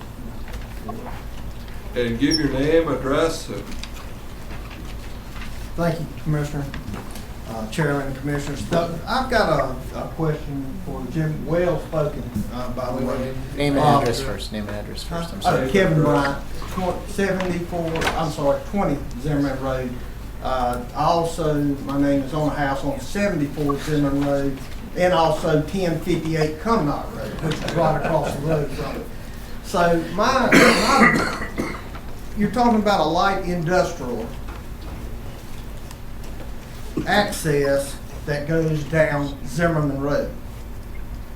I know some of you have been to Zimmerman Road, maybe not all of you, but in using that access for a light industrial, surely they're going to have to widen Zimmerman Road. Okay, anybody that has been to Zimmerman Road, we're going to get to know them. We're all going to be community because they're going to be on our doorstep, coming and going. We already got the chicken plant traffic. Anybody would like to come out there with me on certain times of the day and try to pull out? Come on. We've got Earth Tech, which is in actually Chatham County, but their trucks use Cumnock Road along with their employees. There's nothing against these plants, understand me, but the volume of traffic and the property that will have to be consumed by a larger road to accommodate these plans is all well and good for the planner, but not the people that have lived here for decades, families, and have paid taxes here for decades, maintained their house, maintained their property. I just think that there may be a little more consideration in that part. Now, development, moving forward, I'm not against that. But I am against taking property from people that have been there for years just to accommodate some new people coming in. There's got to be a better plan. There needs to be a little more looked at it than just, okay, this sounds good, plenty of schools, plenty of shopping, churches, whatever they say is going to happen. Also, a lot of coulds. I've heard a lot of could happen. We know nothing's really going to happen yet. But in your decision making, all of you, I wish you would take in consideration for the ones that live on Cumnock Road. Because we're the ones that's going to have to give our property, one way or the other, we're going to have to give it up. Now, I'm telling you, please, if you don't believe me, come out to my house. I'll be glad to show you what I'm talking about. So are you speaking in for or in opposition? I'm not speaking as much in opposition of what they're talking about out on the road, on the highway. What I'm talking about is your alleyways, your Zimmerman Road. That's where I live. Okay, that's the main one I'm talking about. But I'm talking about for all of the Cumnock community. The alleyways that lead up through our little alleyways that they have claimed And, you know, I've got to tell you this, I've got to say it was my ignorance. Because if I had a known, I could have went to Miss Althea here and claimed the alleyway, it would have been done years ago. But I had no idea about claiming alleyways until these gentlemen come in. Again, I'm not against what they're saying out towards the bypass. In no way whatsoever. I am saying you need to think about the people that live in Cumnock, their property, and what it's going to do to them when if we rush all this stuff in there. When you start taking, and it's not just my house. If you just drive down Cumnock Road and look to your left and right, and come on, there's no way we're going to have light industrial on Zimmerman Road and not widen the road. Unless there's a new road put in. From the Cotton Road Right. area. And I don't want to say that because I don't want to dump it on the people Yeah. that live in Cotton Road. You know, I got friends over there. But I'm just saying, yes. Another thing that kind of struck me while he was going through his presentation, which it was good, and I got to give him that. Why wasn't there a count done on Cumnock Road? A traffic count. There was one done on Cotton Road, but none on Cumnock Road. And so that leaves me to believe that evidently somebody didn't either care how many cars and trucks go up down Cumnock Road that we all live on, or either they didn't want nobody to know how much traffic volume we already have on Cumnock Road. Now that, like I say, I'm not. We've got some people here, Mr. Bridwell or anyone else might have an answer for that question, why there was no count. Or maybe there was. DOT numbers. These are all secondary roads of DOT, and they're the ones that do the counts. And I wasn't aware there wasn't any counts on Cumnock Road. We'll check that again. Any requests? But what they'll have to do, I think he identified earlier, as they come in with their detailed plans, they'll have to do a traffic impact analysis. And they have very detailed plans from traffic engineers. And we'll have to address all the considerations that Mr. Bryant very aptly pointed out. So all that will have to take place. Well, my question is, can that request be made right away? The sooner people know what you're talking about, the more at ease they may be or become. I'll have a phone call to DOT in the morning. Thank you. Thank you, Mr. Brisbane. One more thing, and then I'm going to leave you alone. That, I agree with you, Commissioner Reed. That's what needs to be done before anything is decided about Cumnock itself.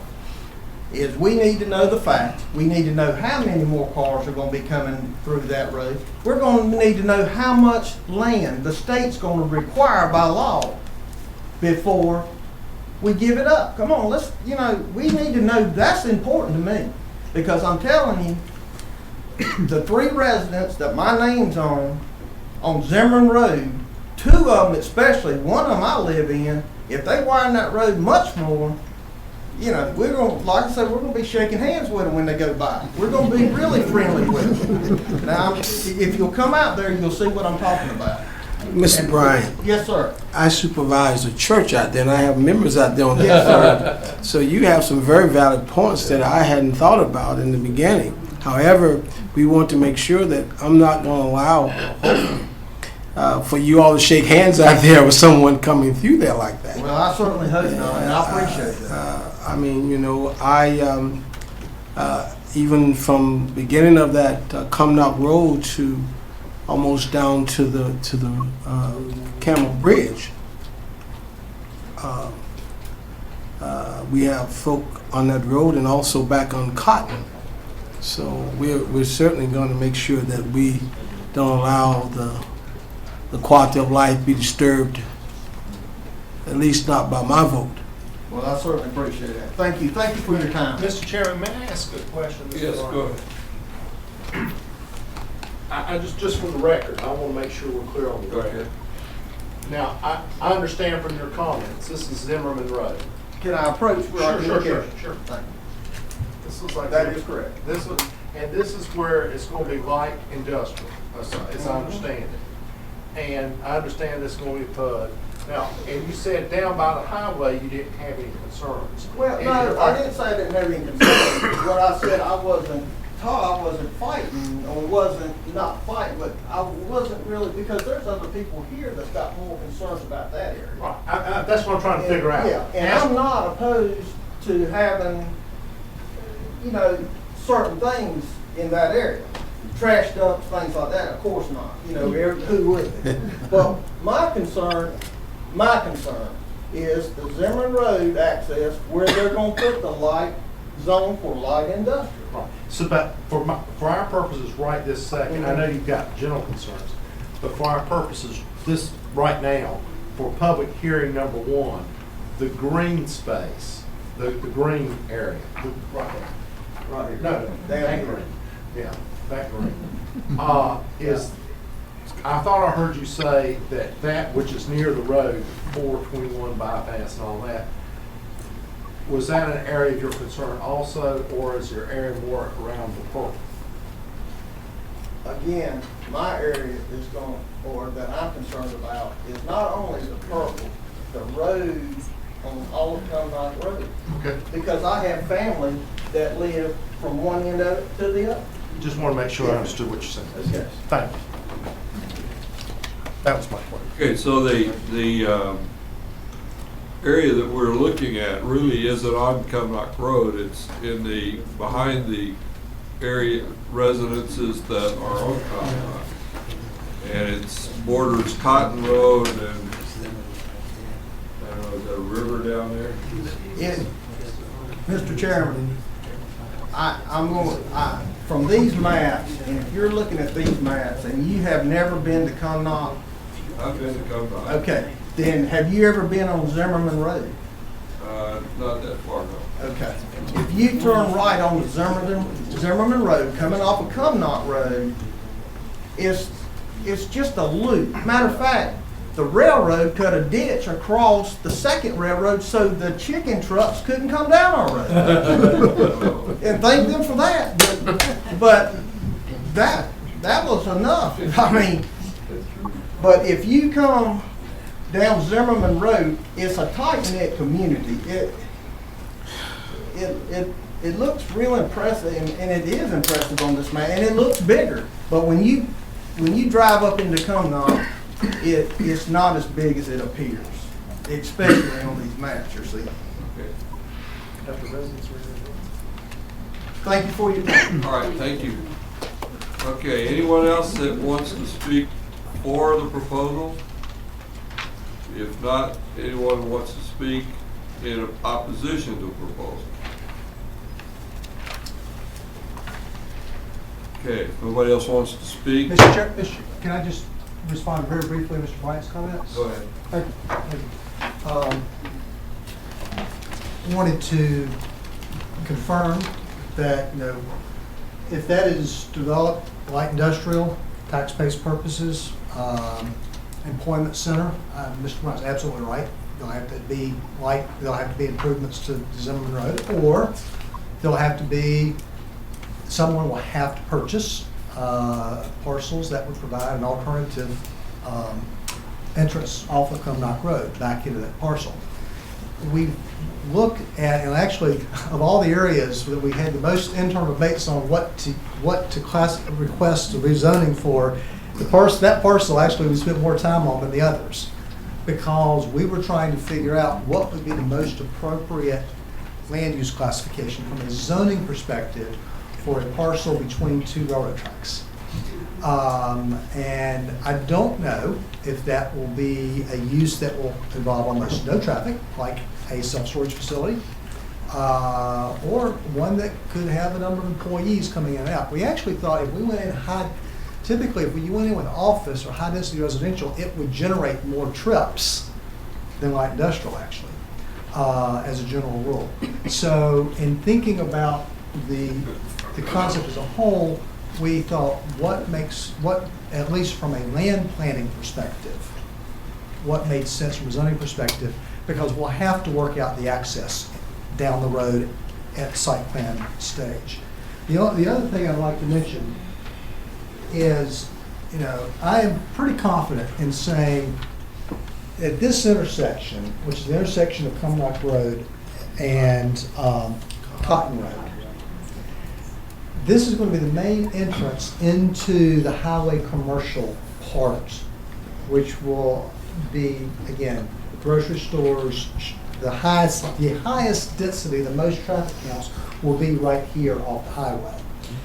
DOT will require this intersection to be greatly expanded. There's no doubt about that. And we would anticipate expanding to also route traffic onto Cotton Road. And these will become, DOT will require the entrances into the MF-12, and they'll line up with an intersection into the PUD. So access into the highest intensity is going to be at this intersection. We do not currently have access for this R6 on Cumnock Road. So access into the R6, and we showed this on the map that was in your applications, the road will come in, there'll be a public road into this area, and then there will be another public road that will go into this area. Then we showed, I don't know where the access points will be, but you notice where we drew the arrows. The access into the PUD, into the school, actually, yeah, let me turn it this way. In the school, here's the stripe or the industrial. These arrows are going to be the main entrances off of Cotton Road. Cotton Road, we own a good bit of the parcel of property on both sides and would be expanded because there's really not, there would be an access point up here where this arrow is, but the primary access points are down here closer to the highway. So how many houses or pieces of property are affected around the intersection that you were talking about? Well, I mean, there's 4 corners to the intersection. Yeah, okay. And so you're probably talking about, and then back to, back towards the intersection, there's these 2 parcels here. We're probably talking about 5, 6, 7 parcels that will have to be affected by the expansion. And again, and of course, as you know, no one can take property without compensation, and will have to negotiate that. And quite frankly, these 4 parcels on this intersection, which are not parcels that we own, become extraordinarily valuable because they will be corner intersection parcels at a major intersection long term. So when you think about not next year or 5 years, but 10 years out, this is the intersection which will be widened. The 4 corners will be extraordinarily valuable pieces of property on those 4 intersections. And we're talking about 6 or 7 parcels total up to that intersection. The entrances up here will be very secondary. And again, the entrance up here into this light industrial is, I don't deny, is problematic. But if you're going to rezone and try to develop a vision here, putting higher density residential or commercial in that area makes no sense. So we'll have to come back once we know what the uses are and come up with a way to get in there, how we're going to do it with a traffic study. We don't know that now. We can't know that now. We think from a planning perspective, the light industrial works since you've got the heavy industrial across that set of railroad tracks. So we're looking at it from a land planning perspective. We're going to have to work out the very legitimate issues that Mr. Bryant mentions. We're going to have to work that out as we get down the road, whether it's next year, 5 years from now, or 10 years from now. And you and your staff will not allow a use creating hundreds and hundreds of trips per day without the necessary access. And you know that, you've seen that in other cases that you've come before you.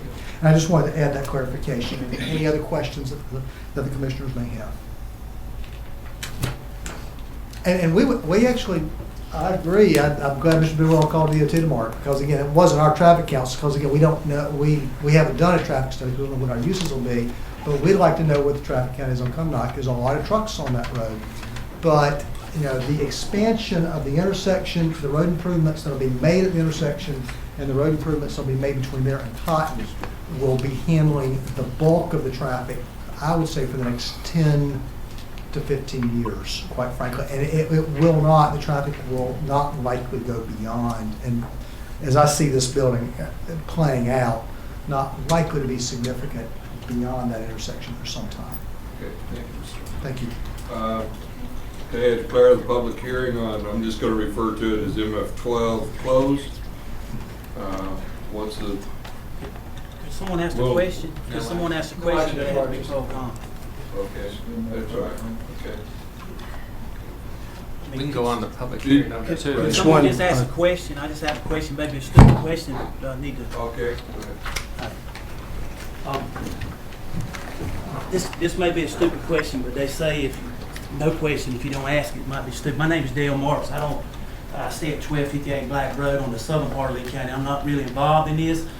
My question is, I think I heard him say that if they put that development in there, that they would have to be hooked onto the Buffalo sewer system or whatever, and they said the cost incurred in doing that would rest solely with the developers. Would the Buffalo system have to be upgraded or expanded to do anything to bring that extra volume? And would that cost be incurred with the people that got hooked onto the system, or would the county maybe somewhere down the line suffer would I have to maybe pay some taxes or something to upgrade that system? I mean, it may be a stupid question. No, sir. The city has plenty of capacity in the plant, and actually they're looking for development. Yeah. Good question, Dale. Okay, so if that's what's closed, we'll go to the next one, which is public hearing request by Village of Comnock LLC to rezone 81.36 plus acres located east of Deep River and west of Comnock Road from residential agricultural to district to residential 6, conditional district R6C. Althea, go ahead, please. Okay. As you stated, their second request is to rezone over 80 acres of land west of Comnock Road from residential agricultural district to R6 conditional zoning district. And at the present time, this site is accessed by an easement through their adjoining 128 acre that is south of this property. Zoning surrounding this area is primarily residential and agricultural. There are some commercial uses in the area, with the largest being the applicant's 128 acre property that is south of this subject tract. The current residential agricultural district is to allow for low density single family uses, and the applicants are requesting to rezone to the R6 conditional zoning district type 2. An application for a conditional zoning district is subject to the same procedures and standards of review as a general use district for that same zoning. The permitted uses and development standards will be the same as allowed in the R6 zoning district. The R6 district is established to provide high-density residential developments where adequate public facilities and services are made available. Unit types may include single-family attached dwellings, townhomes, duplexes, and apartments with a maximum of 7 dwelling units per acre. R6 supports the principles of concentrating urban growth and reinforcing existing community centers. The conditional zoning district type 2 allows a property owner to place additional conditions upon an existing general use zoning district. Conditional zoning district type 2 would be the preferred zoning approach if an applicant desires to reduce or narrow the number of permitted uses and/or impose higher design standards such as additional buffers or any other physical features that will protect the neighboring properties. If this property is approved, only the uses as listed on the application would be allowed, and the site would be required to be developed in accordance with an approved site plan. Any conditions proposed by the applicant and approved by the boards shall be perpetually binding upon the property included in the conditional zoning district, unless it's changed or amended. If the property is rezoned, the development of the site, again, will be subject to all applicable design standards of the Unified Development Ordinance. In addition to the general development standards required in the ordinance, the applicant has proposed conditions to their rezoning requests. I know they want to speak to them. If you have any questions, I think it's in your agenda package. But they are dedicating buffers along the greenways, reserving areas for a park, et cetera. I know Mr. Stiers wants to speak to that. Okay. The subject property is located within a watershed, unlike the others. Approximately 15 acres is located in a critical area, the Deep River WS4 area, and development in critical areas are limited to certain types of development, and the residential is limited as well. At this time, the applicants have proposed not to develop this area in critical zones, but to reserve it for a park. The balance of the watershed may be developed according to the standards. Portions of the property is in a floodplain, and as Mrs. Stiers noted, those areas are being reserved for buffers and parks. The 2020 land use planning map identifies the property again within a conservation zone. However, the plan also allows or suggests that higher density developments be allowed where public utilities are available when considerations are given to protecting areas adjacent to the rivers and other water bodies. The 2020 land use plan also encourages greenways and neighborhood parks and recommends natural corridors such as floodplains and utility right-of-ways be utilized for open space greenways. The plan also suggests areas for greenways are sought through the subdivision, planned multifamily, and rezoning processes. And again, this property was considered by the Technical Review Board and also mentioned at the neighborhood meeting. Are there any questions? Okay. Our public hearing open on land use rezoning for R6C. I'll be very brief. For the record, I will ask that my previous remarks on the previous public hearing be incorporated into reference so I don't repeat myself. I'd just like to highlight 3 points. The first is the dedication of more than 15 acres as a public park and as part of this rezoning application. The second is the protection of the river frontage, and there would be no lot lines. I would submit that it would be better protected with this rezoning than under its current zoning classification, which is unprotected. That we would dedicate a greenway easement along the river. It would also tie to the adjacent parcel, and that the development also would comply with all the WS4 watershed requirements.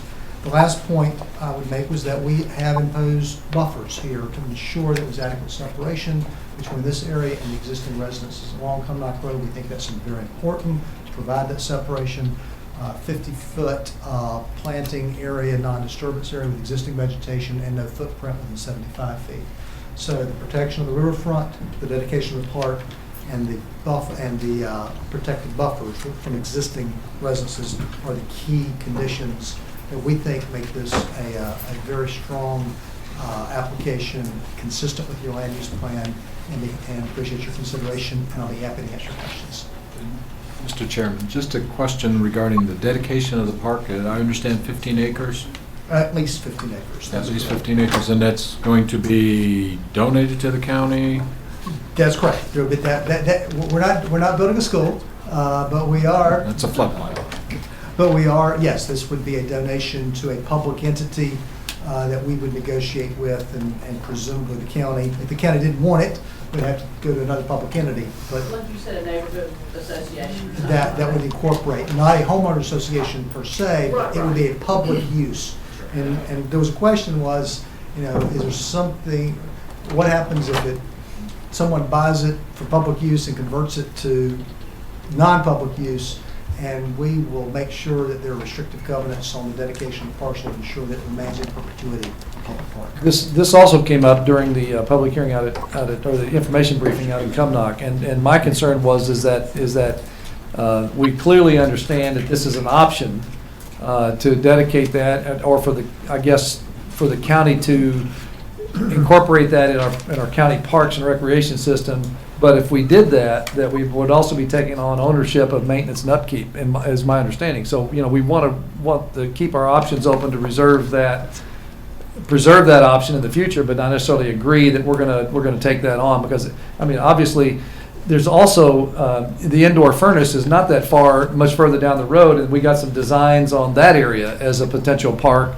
And, we don't want to be over-obligating the future taxpayers to maintaining park and recreation facilities that aren't necessary, so. The other option here, though, is the county could acquire the parcel and just hold it. And it would be Okay. part of the There you inventory go.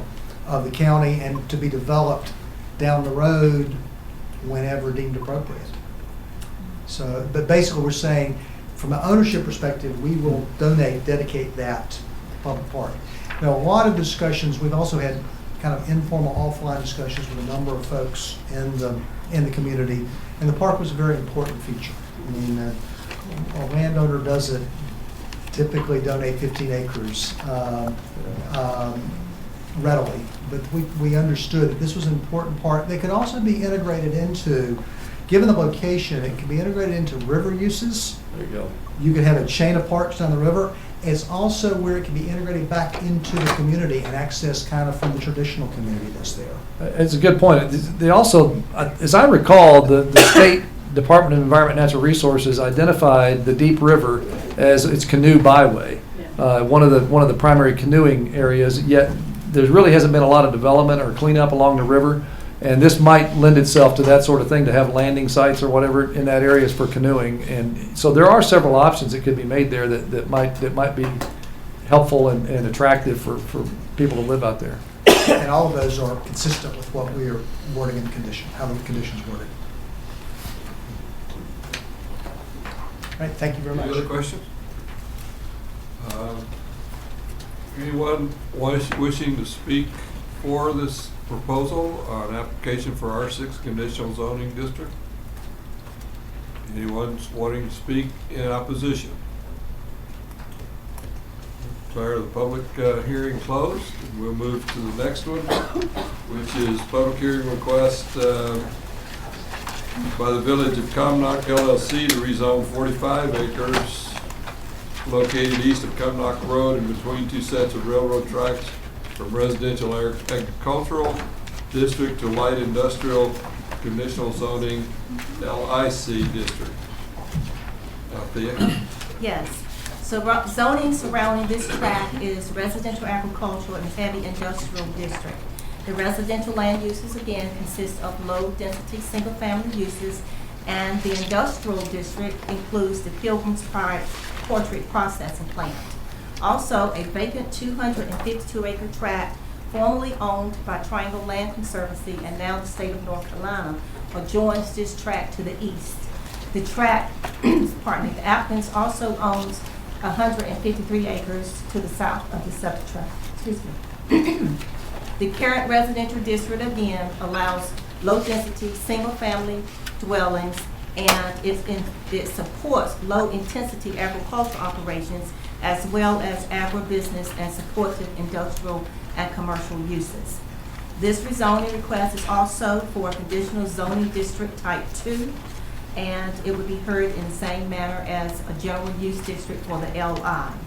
The LI district is established to provide for areas that contain a mix of light manufacturing uses, office parks, and limited retail and service uses that service the industrial areas in an attractive business park setting with proper screening and buffering.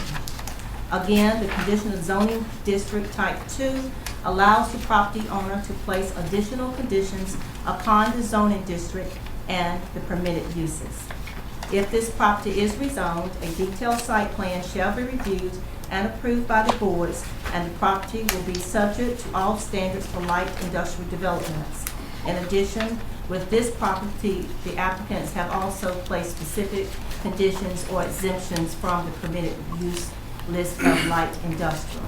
And I would also like to add, with the conditional zoning districts, a condition be more specifically placed on those applications, if approved, that the detailed site plan will be heard in the same procedural manner as this public hearing, so the boards will be considered we'll consider each one individually.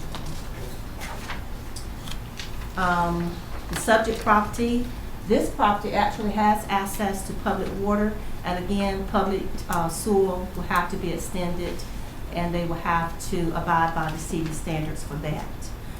The eastern portion of this property lies within a 100-year floodplain, and if that area is developed, it will have to meet the floodplain ordinance. The 2020 land use plan, again, have this area within the conservation zone. The plan also have a goal that encourage new and expanded industries and businesses that would diversify the local economy, utilize a more highly skilled labor force, and increase area residents' income. Any questions? Larry, did you have something else to present on this one? I did not. I think I've addressed the issues at this point, though I'm happy to answer any questions that you have. All right, anyone wishing to speak in favor of this proposal? Anyone opposed? I did. Hang on, you got a young lady in front.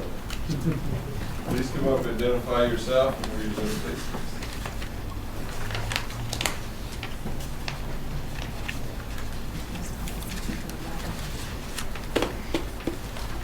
Debbie Hall, 957 Cumnock Road. Thank you for the opportunity to express not specifically opposition, but concern.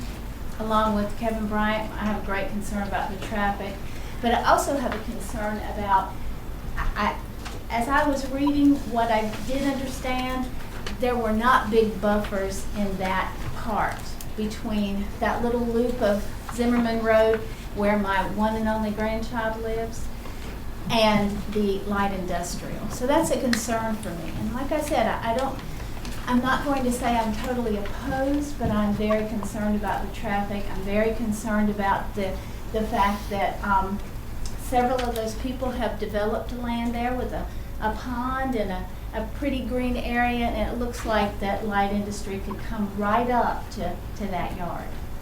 Thank you. Would you like to speak now?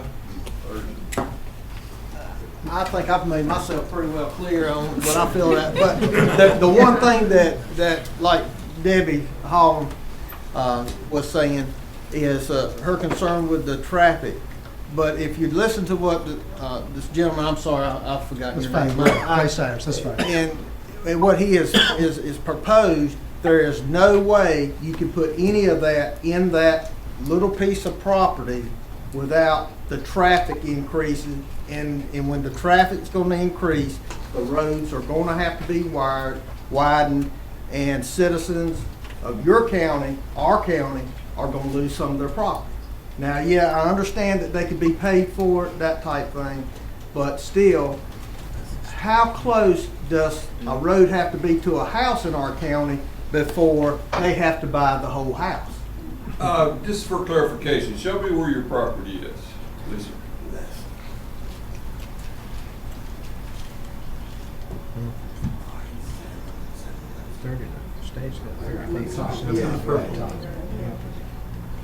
Actually, on this map, it's really kind of hard to determine exactly. The smaller maps, if you have one of those, you really can see it. I've seen about 2 or 3 different maps like this. Is this one good enough for you? Thank you.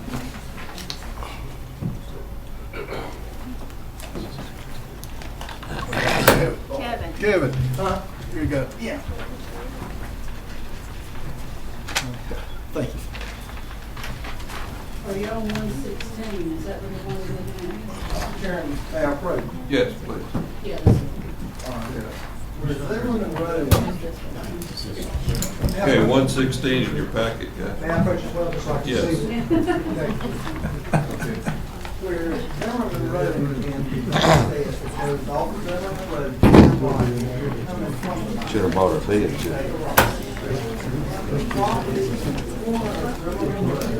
Huh?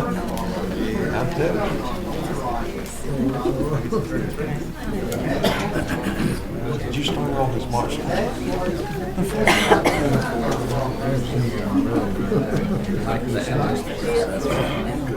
because the parcel is not. So that's up in here.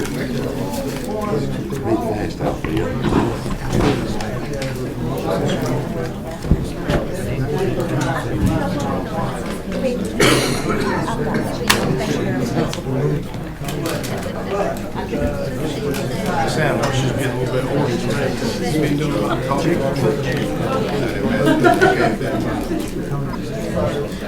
But essentially, the area that you're concerned with is this area right here. That's okay, that's not a problem. Right in here. About all the stifling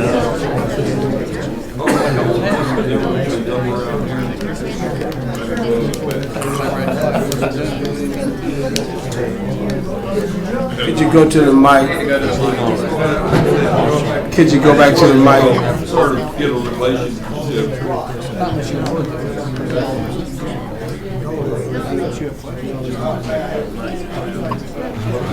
There's 2 points that I'd like to respond to that have not been mentioned yet. Okay. One is, I think it was Ms. Hall. I think she makes an excellent point that our conditions do not have buffers on this property next to residential. They should be there. And I would ask that any approval of this rezoning absolutely have the same conditions of buffers on this parcel that we propose for buffers on the other parcel. It's absolutely fair, she's absolutely right, and we will make sure that condition is given to staff, so there would absolutely be buffers there. She makes an excellent point. The second thing is that, in response to Ms. Thompson's point, it was an oversight, I suppose, that the draft you have doesn't specify that there would be detailed site plans that had to be approved by the county. That absolutely has to be part of any approval. So those 2 conditions will be added. And the important thing about that second condition is that, again, the transportation issues for whatever use is there would have to be sorted out prior to that site plan approval. And, you know, we looked long and hard at how that parcel should be classified. And there was one member of our team that thought that the higher density mixed apartments perhaps could go there. That would be more traffic, more difficult to access, more noise, and it's not compatible with the 2 railroad tracks and the Pilgrim's Pride right next to it. I don't know how we'll work out the transportation issues, but they will have to be worked out, and that's yet to be determined in the future. From a land use perspective, we feel confident that light industrial is the right classification for the land use map of the county. Thank you. Okay, anybody else want to speak for or against? Yes, come in, please.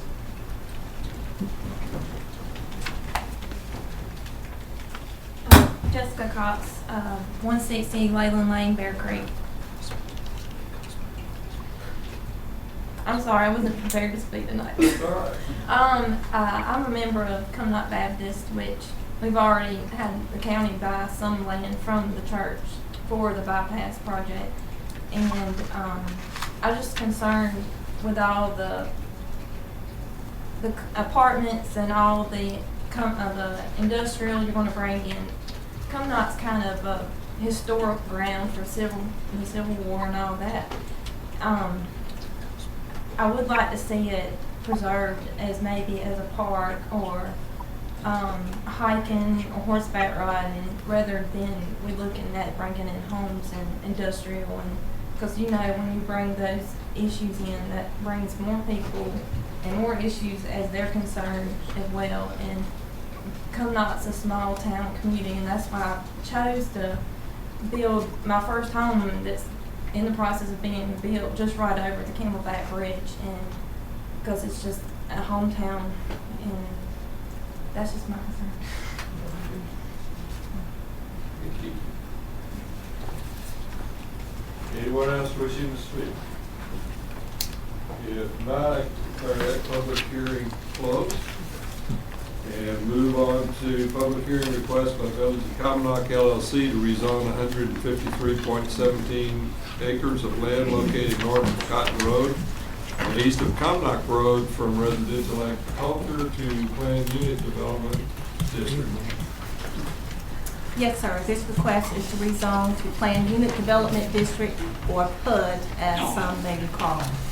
The current zoning district is residential agriculture and residential restricted, which allows low-density single-family uses and allows a maximum of 1.5 dwelling units per acre in the RA district, and the residential restricted district allows 1 dwelling unit per acre. The request is for a planned unit development type 1 district. A request for a planned unit development shall be processed in accordance with the same conditions and standards of conditional zoning districts. A major site plan and detailed narrative shall be submitted with the application and considered as part of the approval. A planned unit development is designed to provide for the orderly development of land with a mix of land uses and intensity. PUD zoning is intended to permit flexibility in the design, construction, and processing of residential and non-residential developments of a quality that could not be achieved under the traditional or conventional zoning district. The uses permitted in the PUD shall be the permitted uses as set forth in the approved site plan and narrative text. And again, with that not being stated, they will have to come back before the board. The land uses shall not be subject to any of the dimensional or density provisions of the ordinance, except that a perimeter setback of 25 feet shall be maintained. And also in a PUD district, manufactured homes are not allowed. Again, they have placed specific conditions upon this request that will be discussed by Mr. Steiners. This property have access to public water, and again, public sewer will be required for this type of development. This property is not in a watershed or in a floodplain. The 2020 land use plan and map identifies this property also within a conservation zone.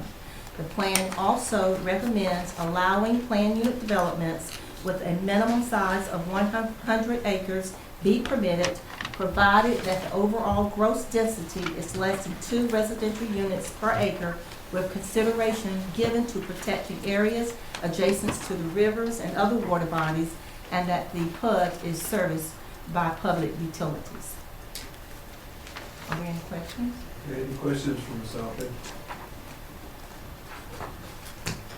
Okay, Mr. Steyer, did you have something else? The condition, whereas that about at least 25 acres would be preserved for the school system for 6 years, and if it were not exercised, then would be developed consistent with light industrial for an incubator park with utilities and road, is a complicated structure, but this has been reviewed by staff closely, and I think I can represent that they feel like it's workable, that it's interpretable, shall we say that. And that's the only unusual twist here.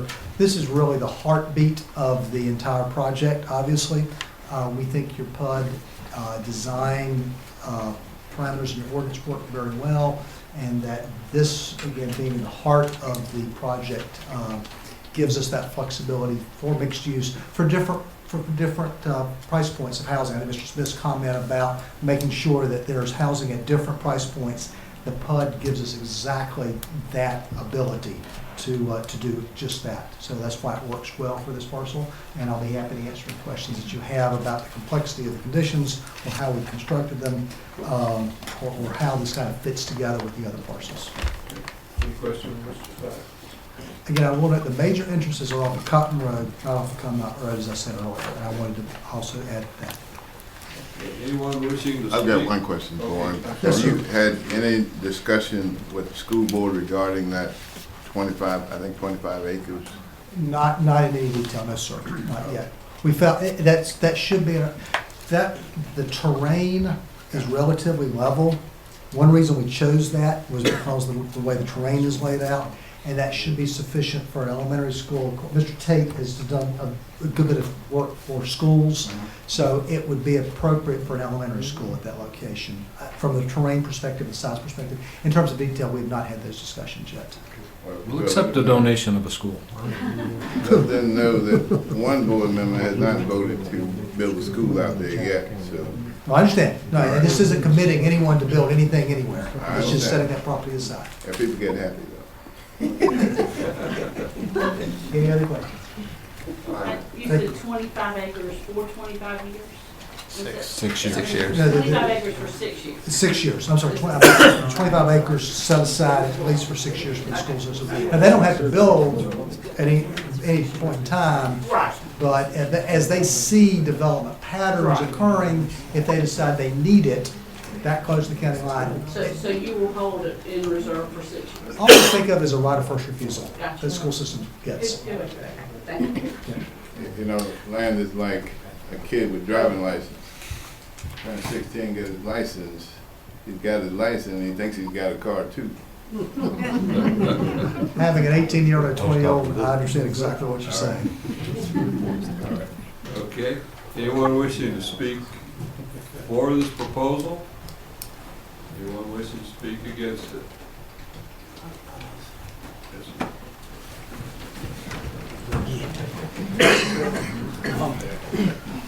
Again, Dale Marks.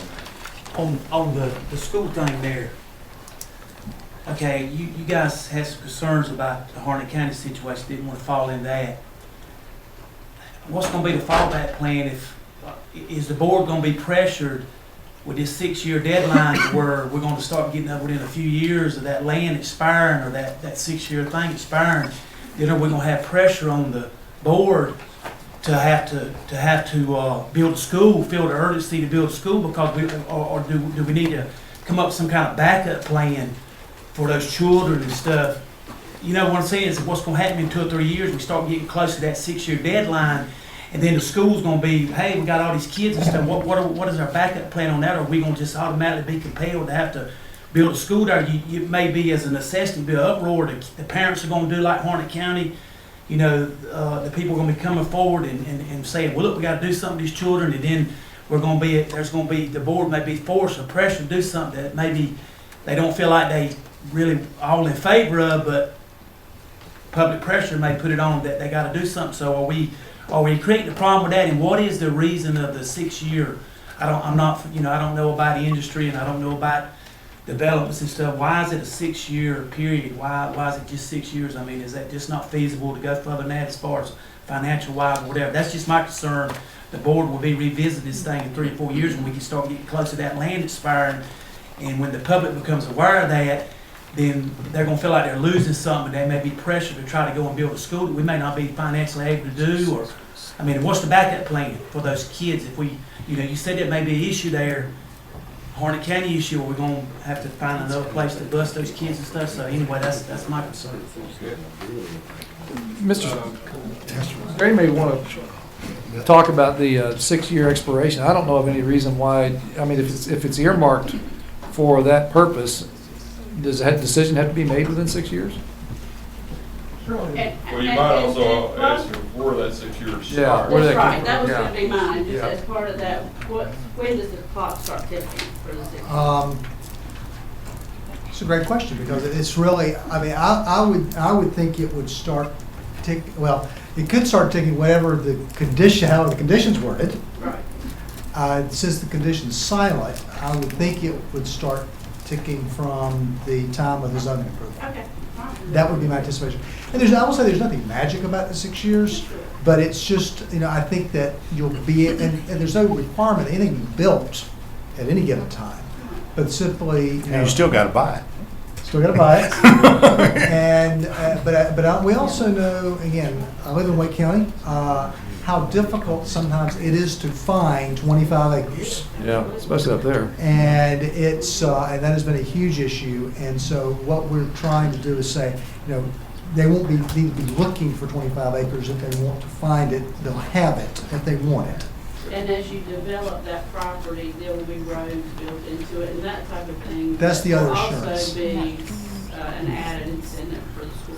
That's exactly right. The roads and utilities infrastructure already be there. To go back to Dale Marks's comment, though, I think it's only appropriate. I mean, we know we've got to update our land use plan, and we know we need to look at strategically at school growth and where it needs to occur geostrategically around the county, and not just because we've got a parcel in one particular location, it might be earmarked to build our strategy around that. I mean, I think we really need to take a real hard look at projected ADM growth over the years and where our elementary schools need to go in, and where we can expand in some cases. So, this board every May, every June goes through the budget process, and you look at your calculations of your tax base, and you know where your tax base is coming from.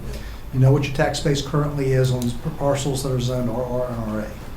So I hope that this board considers, especially that HC parcel which is already zoned, if it can be successful with retail volumes and the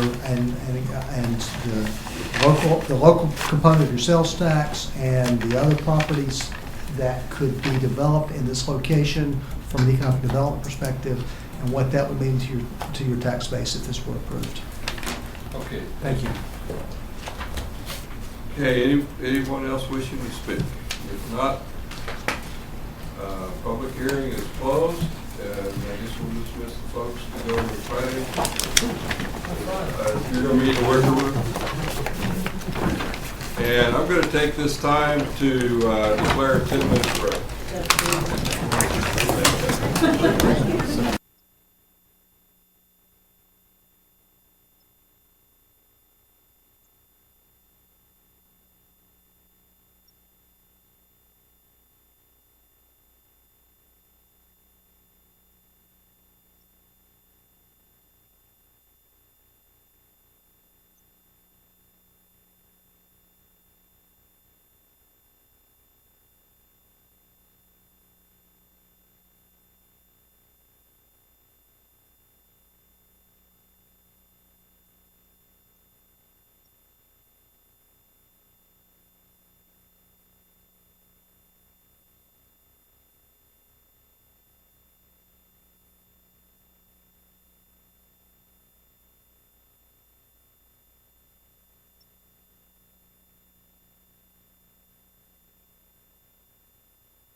Okay, let's reconvene.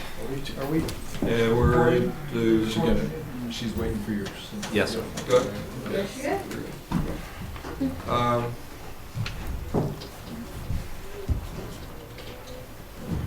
Did that one. Okay, I guess the next one on our agenda, unless somebody corrects me, is tax collector settlement for fiscal year. Oh, well, that's right. We haven't done public comment. We don't have any public comment. We didn't have any public comment. So tax collector settlement for FY 2013 to 14, and Mary Howe, please.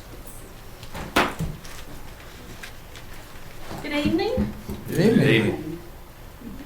This should be a lot shorter. Famous last words. I should have brought you some gifts or something. No cookies, please. You know it's getting late when we start dipping into our stewed tomatoes here. Chips, we have salsa. Yeah, we're to go with our tomatoes. That's going to be a real I'm here to present the tax collector's annual settlement and also to request a charge for collecting 2013 taxes along with delinquent prior fiscal year taxes. I'd like to acknowledge Ms. Danette Fitzpatrick, our collections manager, for her work in helping prepare the settlement for presentation. Each year, the tax collector must make settlement with the board according to North Carolina General Statute 105-373. And as part of that settlement, the board also charges the tax collector with collecting taxes for the current fiscal year and prior fiscal years. A copy of all unpaid real personal and motor vehicle tax was presented to the clerk for review, and also it was made available to you on the internet. So in your agenda packet, the first item you should have is an affidavit which shows you the collections numbers. As tax collector, present this to you. You can see a breakdown of taxes, real and personal, and registered motor vehicles. And as you can see, we have a much higher collection rate on our real and personal property than we do our motor vehicles. But our overall collection rate was 97.02 as of June 30th, 2013. In comparison to last year, we are down slightly. Last year's collection was 97.72. That is largely due to a large bankruptcy claim. If we had been able to collect that bankruptcy, that one account, we would have been at 98.37. Which bankruptcy was this? Lee Brick. Okay. We would have been at 98.37, which I think shows you the collection efforts that we have made this year. The staff has worked very hard. Second document is just a report that tells you that I have filed those reports with the clerk, and also gives you the amount of taxes left uncollected, and also the amount of taxes that are under bankruptcy for 2012.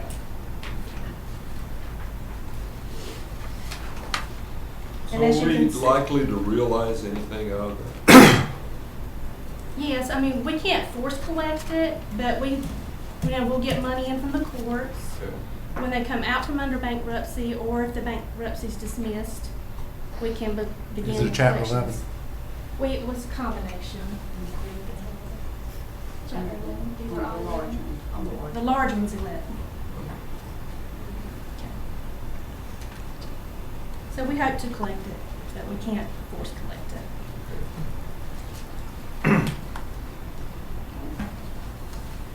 And then you have the resolution approving the tax collector's settlement for the year. And finally, an order of the Board of County Commissioners charging me with collecting the taxes for 2013 back to 2003, which are the taxes that are unpaid on our books. Mr. Chairman, I move that we accept the tax collector's settlement adopt the resolution and charge the tax collector with collecting 2013 taxes. Okay, we have a motion on the floor. Just one point, you have, there's nothing here that's non-standard. In other words, you can confirm for us everything's done in accordance with general statutes, and it's all done pursuant to our normal operating policies. Absolutely. Yes, Okay. sir. Any other questions or discussion? Was it 2003 to 2013, or you said 2013? It's 2013 taxes back. Okay. Prior, all the way back to 2003. That's Okay. what we have on the books. And I was just wondering if Commissioner Smith, make that motion. It's correctly. 2013 and prior. Okay. Yes. Because I think he mentioned 2013. Yeah, I'm just reading the request of, and prior, yes. And I guess the one other thing that I want to get assurance on, that is that as further actions are required, that you'll come back to this board, particularly when it comes to seizures of property and sales and that sort of thing, right? In other words, we're going to be kept informed of that month to month? She does that all, I mean, she has the authority just to do it. Right, I know we're giving her authority to do She'll it. report it. But I want to make sure that we're kept informed about what you're seizing and what you're selling and that sort of thing. At our normal commissioners' meetings, rather than just turning it over carte blanche and saying, have at it. Is it the purpose that she just issue the report, or is the board want to Approval of approve? documents, I think is what we're requiring. I don't think that's what you want to do. I think you want them to take all necessary means under the law to collect. Right. And if that means they have to seize bank accounts or do any of that thing, you want them to take that action. I don't think you want them to come back and ask board approval to do that on Didn't say I wanted board approval. Said we want to be kept informed of what she's doing month to month. That's what we want to know, and its impact on our balance sheet or on our cash flow. No problem with the board. That's all I'm asking for. I never said I wanted to. Because sometimes she has to move very swiftly. Right. To do what she got to grab what's there. And I think the motion was to approve all documents, which gave her that authority. The point I'm making is I don't want to give her carte blanche and just say, have at it and don't tell us anything more. I want to be kept informed about what you've seized and that sort of thing, whether it's official, whether it's done by verbal addressment at a commissioner's meeting or whether it's done by a written report. I don't really care. I just want to make sure that we're kept informed about what you're doing. How about if she reports to the manager and he makes a report? That's fine. That's fine. That way you don't have to be worried about coming in.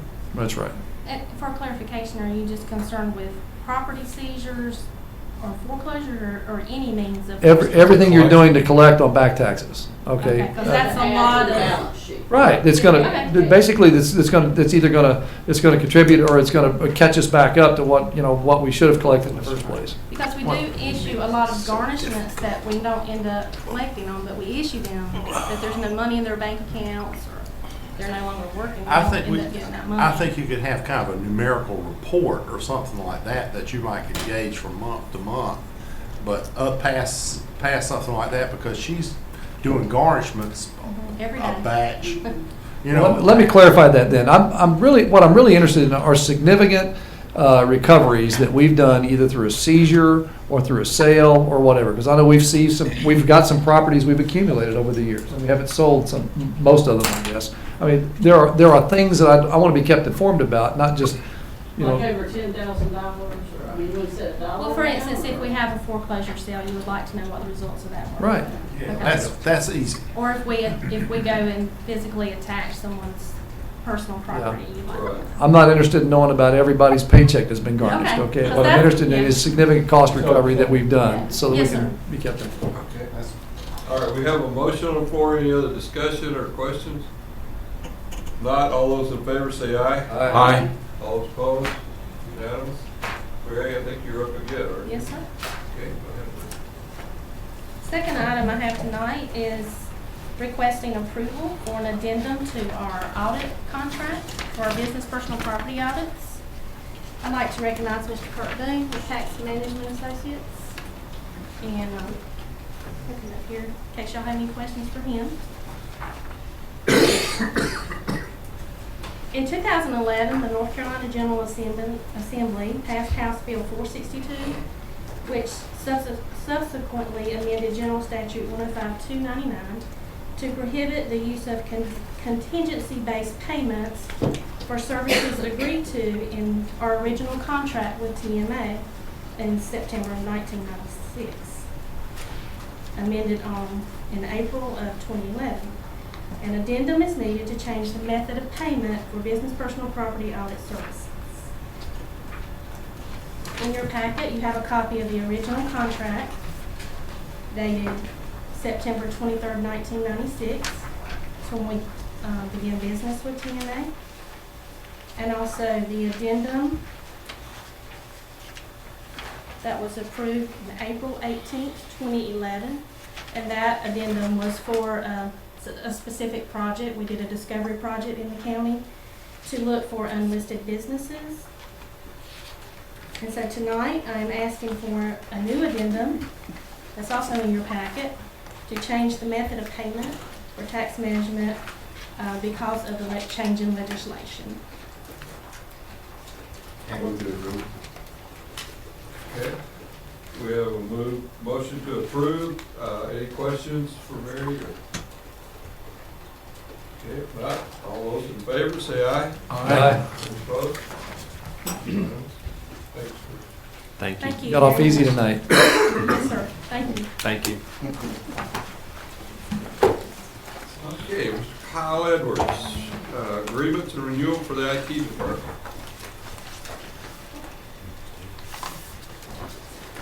Good evening, Ms. Parks. You were here for. That's right. You have to forgive me, I'm trying to keep my mind on the task here, but all that talk about will not. All I'm seeing is Bud's barbecue. That's right. It does make you hungry, doesn't it? Never did come up. But I have for you tonight 3 annual renewals that I bring before the board each year. One being our Microsoft Enterprise Agreement renewal.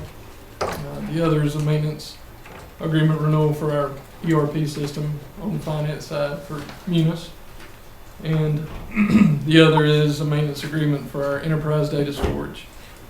The fourth is actually a lease agreement that I'm asking you to approve to refresh the hardware that's behind that enterprise data system. And I want to point out that Mr. Yarborough reviewed the leasing agreement, and there were 3 or 4 changes that he recommended be made, and they're not reflected in the document you have tonight, but they will be with Gaynell tomorrow. The changes that Mr. Yarborough recommended to be made, the company was fine with, and those have been. They just emailed those. I think they emailed those to Carrie today, and I've reviewed them. They're all in the addendum. It was things such as we're not indemnifying them for certain things. It's North Carolina law, not New Jersey law. Right. Those kind of things. They don't materially change or change financially the arrangement. They were just legal. They were legal issues that I wanted them to address. They have addressed them to my satisfaction, and it's reflected in the addendum. And my attorney letter has reflected that I've approved them for legality with the addendum. Okay. They've all been approved by budget, I believe, if I remember right. Yes, sir. Kyle, all three of these proposals were budgeted, and we had this dialogue during the last budget session, right? Yes, sir. And there's no exceptions or no changes to what you had already submitted? No, sir. Okay. I move to approve. Okay, we have a motion on the floor. Any further questions, comments? Is this a motion for all three? All three. Four. I mean, it's Annual 4. maintenance, annual software maintenance, enterprise agreement, enterprise data storage. All right. Should we do it serious? So, Well, this is just for information. Sure. But I know with the SHI, the enterprise agreement, it talked about the Microsoft 7 upgrade. Are anything on Microsoft 8 yet for the county? Microsoft or Windows version 8 is available now, and we actually just started deploying it in test for a couple of touch screens. There's some stuff wrong with that one, though. In the first version, absolutely. They have released 8.1, which fixes some of those bugs, but we're not mass deploying it at all. And just to give you an idea, we're still probably 60 to 65% XP. So we're slowly moving into 7. So it'll be a while before we even consider 8. Well, when I saw the Windows 7, I thought it was fast. That's just from acclimation. Sure. It's driving me crazy.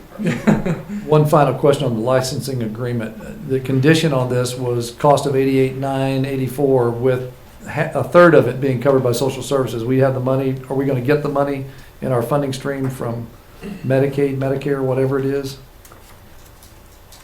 For the 33% being covered by social services?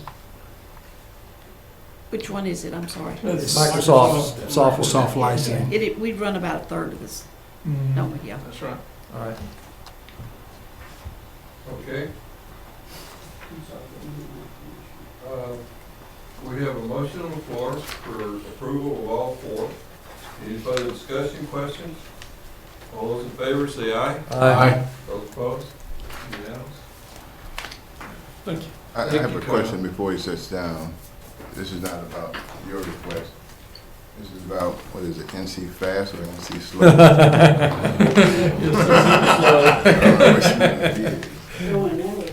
Are we running into any problems on our end, or? That's a very good question, and it's one that I hear quite often. NC Fast has changed their local hardware requirements probably 3 or 4 times since we started this thing. But Brenda and I work very closely together to make sure there's nothing on our end that could be causing any kind of problems. Our bandwidth, the hardware in the local machines, we're trying to stay well in front of that, on top of that. So I would speak comfortably that there should be nothing locally that would be causing any kind of issues. Well, in some of the counties, they've had major delays in processing claims as a result of the software inadequacy. And I would just ask that you or Brenda keep us posted about things that are going on at the state level, and we'll be glad to pass a resolution or go up and make some phone calls to Aldana Vosh or somebody to lean on them if we need to. As he pointed out, the bandwidth's not a problem here. A lot of the counties had that problem. Now, what you heard on the news about the slowness of the system and things like that has nothing to do with the bandwidth here. That's just the system itself. Internal processing time in Raleigh. Wasn't there something on the last change, though, that caused a lot of problems for you? We did. It took us from like November till April to get things under control with food stamps. And then they went in there, and about the middle of July, they went in and did the enhancements for Medicaid. And things that were working in food stamps, prior to the 15th, we're not working on the 16th. So the issues now were with the enhancements that they put in for Medicaid. But now we're fine for bandwidth. I've had to order some computers earlier than I normally would to, in compliance with that. So, we're fine there. But the slowness that you're reading is the system itself. Okay, and I appreciate that, and I understand what you mean by bandwidth. My concern is let's not hesitate if we're having problems on this end, notifying the board to make any changes that we might need to do. From what I'm hearing, I would not want our local folks to be suffering because of some glitch that we could have addressed sooner rather than later. When we looked at our July figures, we were able to process of the recertifications about 80%, what we did the month before. Okay. So we got about 20% of the clients that, there's some problems with their cases. And we're hanging in there. We've got there were about 17 work request, error reports out there. We had about 17 that involved close to 100 cases. So we just work on them, every day.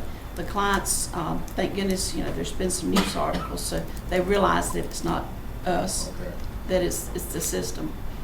Short of if I hear the word learning curve one more time, I want you to go up there and blow up. Thank you very much. Thank you.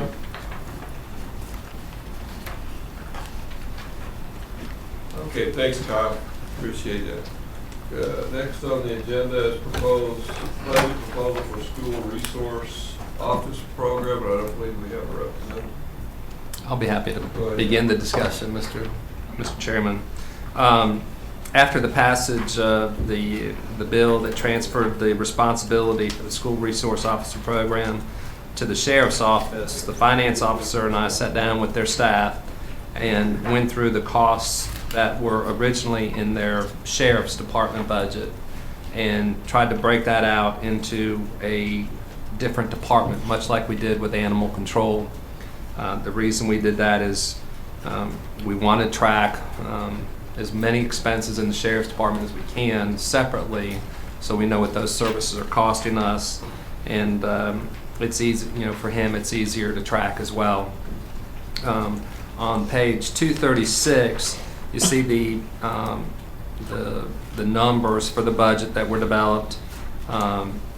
Originally we had the 2 grant positions covered.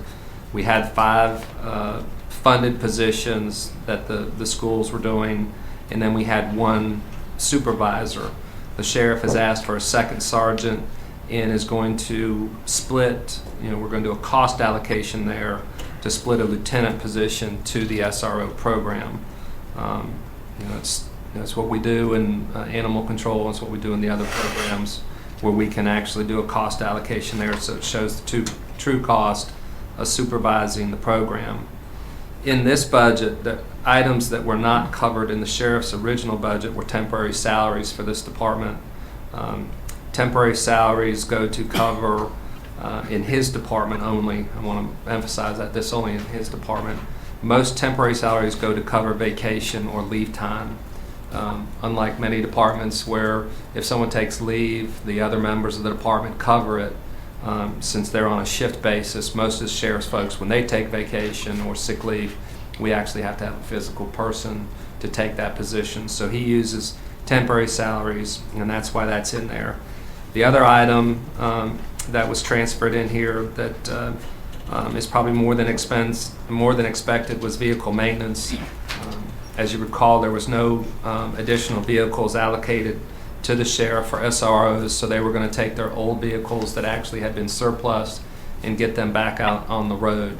So they're estimating that to keep their fleet going for the year. And that's an estimate. They also had quite a bit more telephone expense than we anticipated. The officer supplies and uniforms, a lot of that is one-time expense for bringing on the SROs. Also the capital outlay.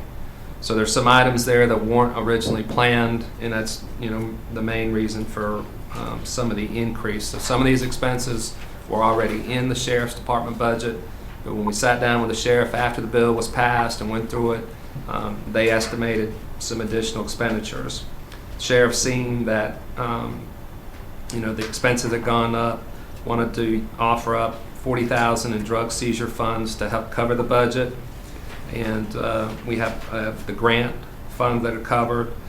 We're also transferring $152,000 in revenue to that department from the sheriff's budget and animal control. So the net cost to the county is $348,204, and we did budget the $261,800 from the Lee County schools for the Safe Schools funds that they get from the state and the feds. We have developed an MOU, we being our attorney Neil Yarbrough and his assistant, and we have sent that to the Board of Education, and we have not heard a reply back as to their thoughts of that MOU. But we have done that per the statute. If you go back over the statute, it said there had to be an agreement between the sheriff and the Board of Education. We discussed that with the sheriff, and we went ahead and drafted the MOU for him, and he approved it before we sent it over there. But it did ask for that $261,800, just so you know that that's there. I'll be happy to answer what questions I can answer. I know there were some questions about staffing levels. I do know that the 2 grant positions were aimed at elementary schools. Yeah, they were Deep River and Greenwood, since they're outside the city limits. The 5 funded positions are for what we call the 5 high schools. So you have Lee Senior, Southern Lee, you have Floyd Knight, you have Bragg Street, and Lee Early College. So typically, what they do with that Lee Early College SRO is rotate them through the middle schools, because the community college has their own security on campus, and the SROs don't report there. So that kind of ended up with an extra one there. I don't know how he plans on using his sergeants in that. I would imagine they would be on patrol to rotate around the schools, but that would be up to him. The second item on page 237 was in our discussions of their budget. Again, they made an additional comment about how much that we had cut out of their part-time salaries to balance the budget. And they made a request to me to put an item in here to get that money back restored.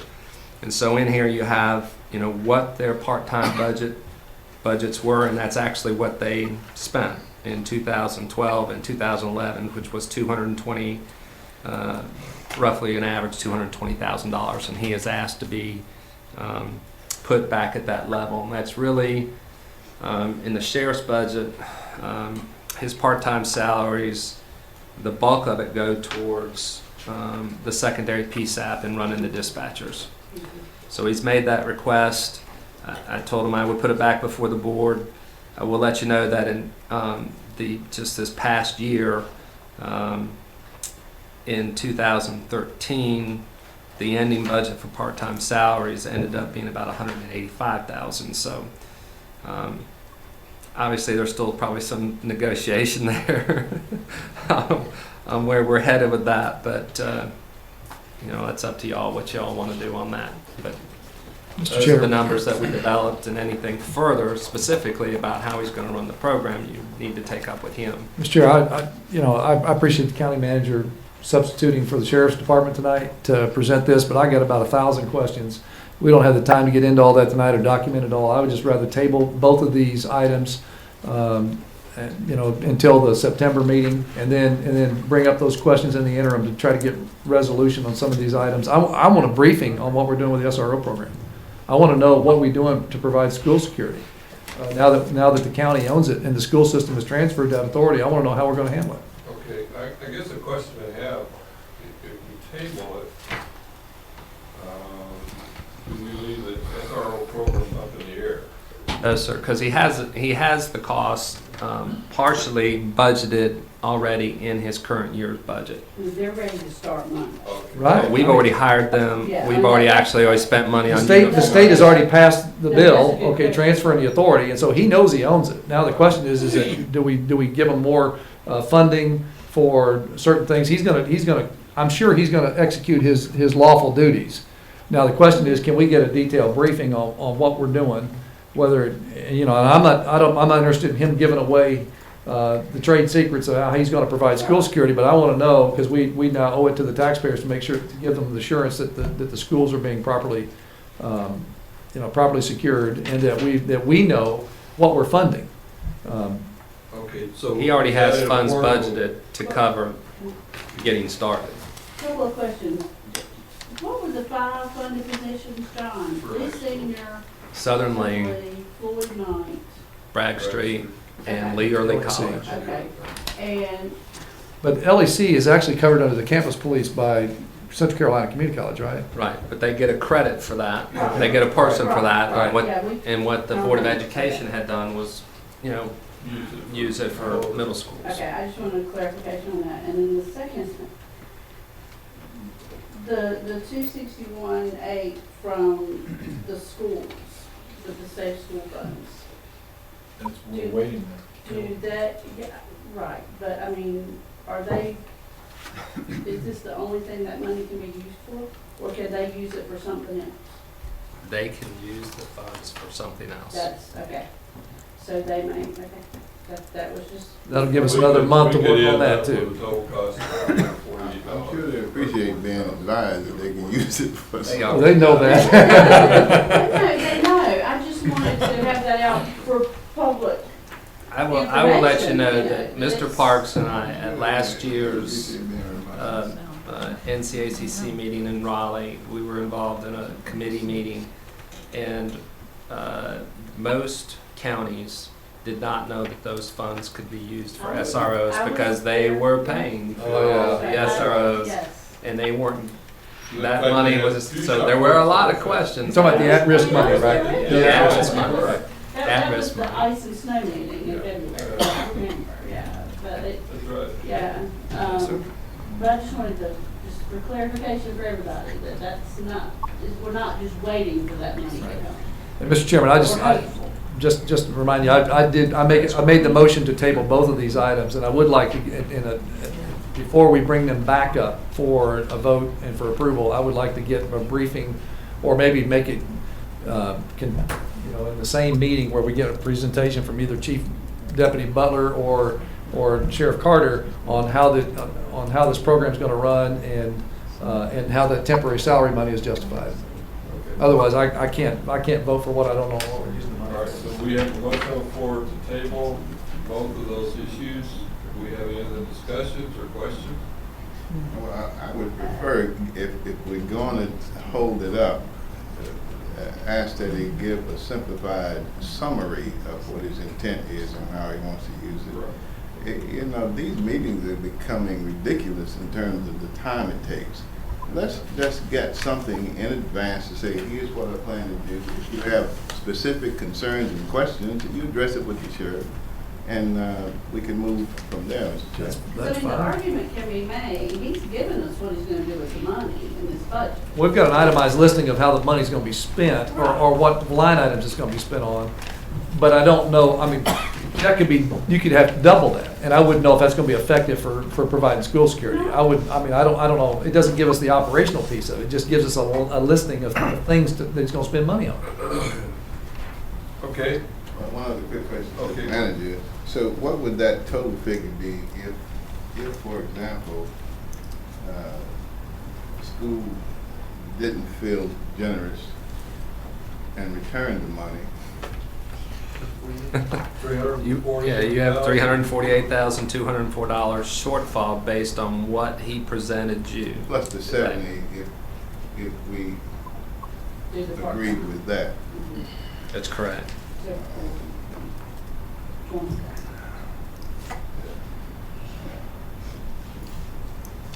I'm not excited to vote right now. All right. Any other questions or comments? You've heard the motion. All those in favor say aye. Aye. Those opposed? Carries unanimously. Okay, appointments to board and commissions. Get in.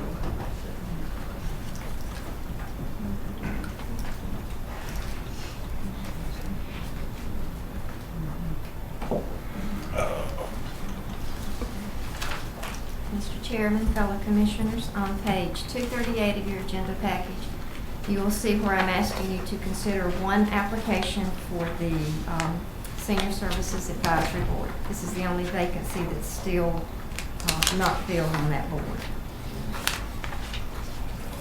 Ms. Lee, this was advertised, right? And Yes. repeatedly, and we've gotten one applicant.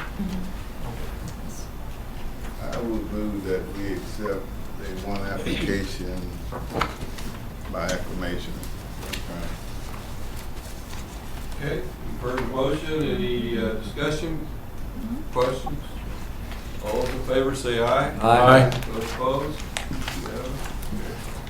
Okay, and on page 241, you will see where the community college has provided a list of individuals for the Triangle South Workforce Development Board. 3 of these individuals are up for reappointment, and then there are recommendations for 2 new appointees. And those applications and the roster and everything is included in your packet. Mr. Chair, I would move to postpone this until the next monthly meeting for 2 reasons. One, these were not widely advertised. And so the public, the general public was not aware that we had appointments open. And two, we've got some reappointments here without, subsequent application or subsequent discussion of their qualifications or the appropriateness. Myself being one of them. And I would just recommend that we give this, an opportunity to be advertised so that people know that these it's a very important board, by the way. Workforce Development Board. It has a lot to do with economic growth and development in the county on the workforce leg of that stool. So I think that the general public needs to know that we're looking to replace those people or reappoint and have the opportunity to fill all 5 positions equally. So I would just recommend that we postpone that until people know about it, and then we can go have them complete the applications through the Workforce Development Board and come back up.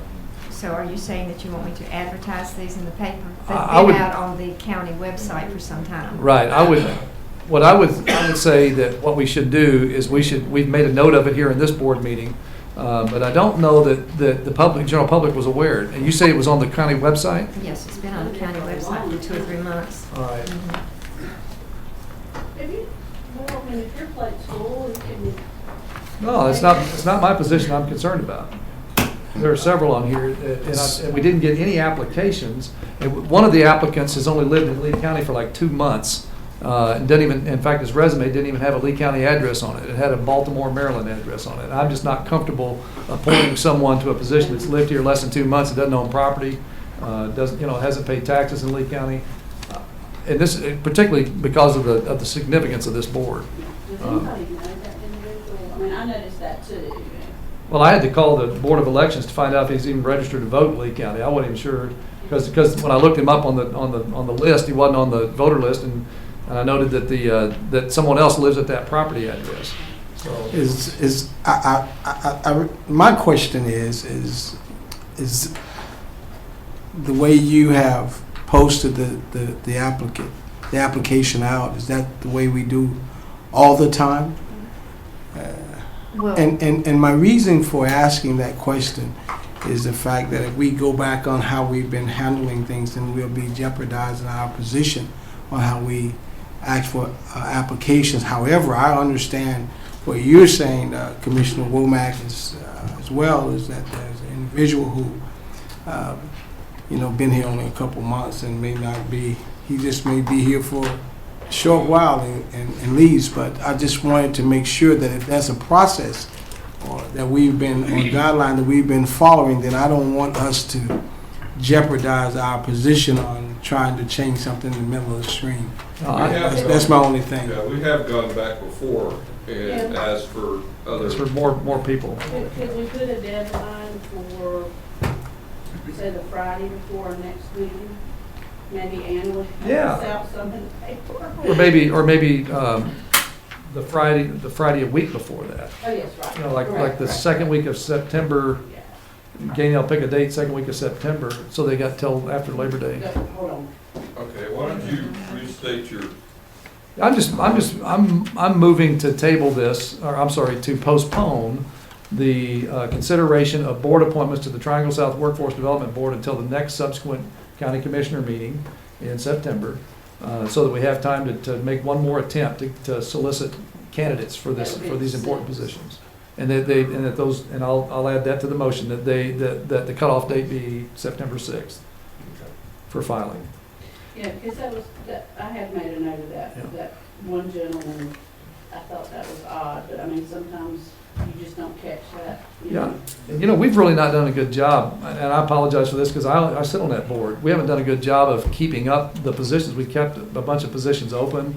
They've had a hard time convening a quorum several times, and we probably need to elevate this in the eyes of the general public, because I think there are some HR managers out there that wouldn't mind sitting in on this board.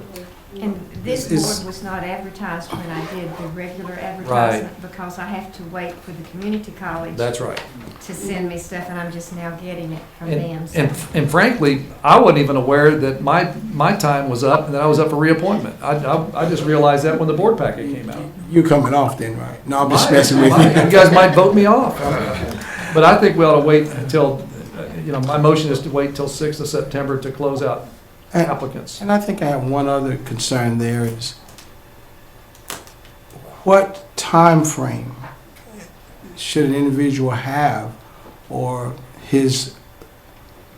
to live in this community or live here in the county? I mean, if he's a resident or she's a resident or whoever, what kind of time frame or limit do we have on an individual to be a resident here in Lee County?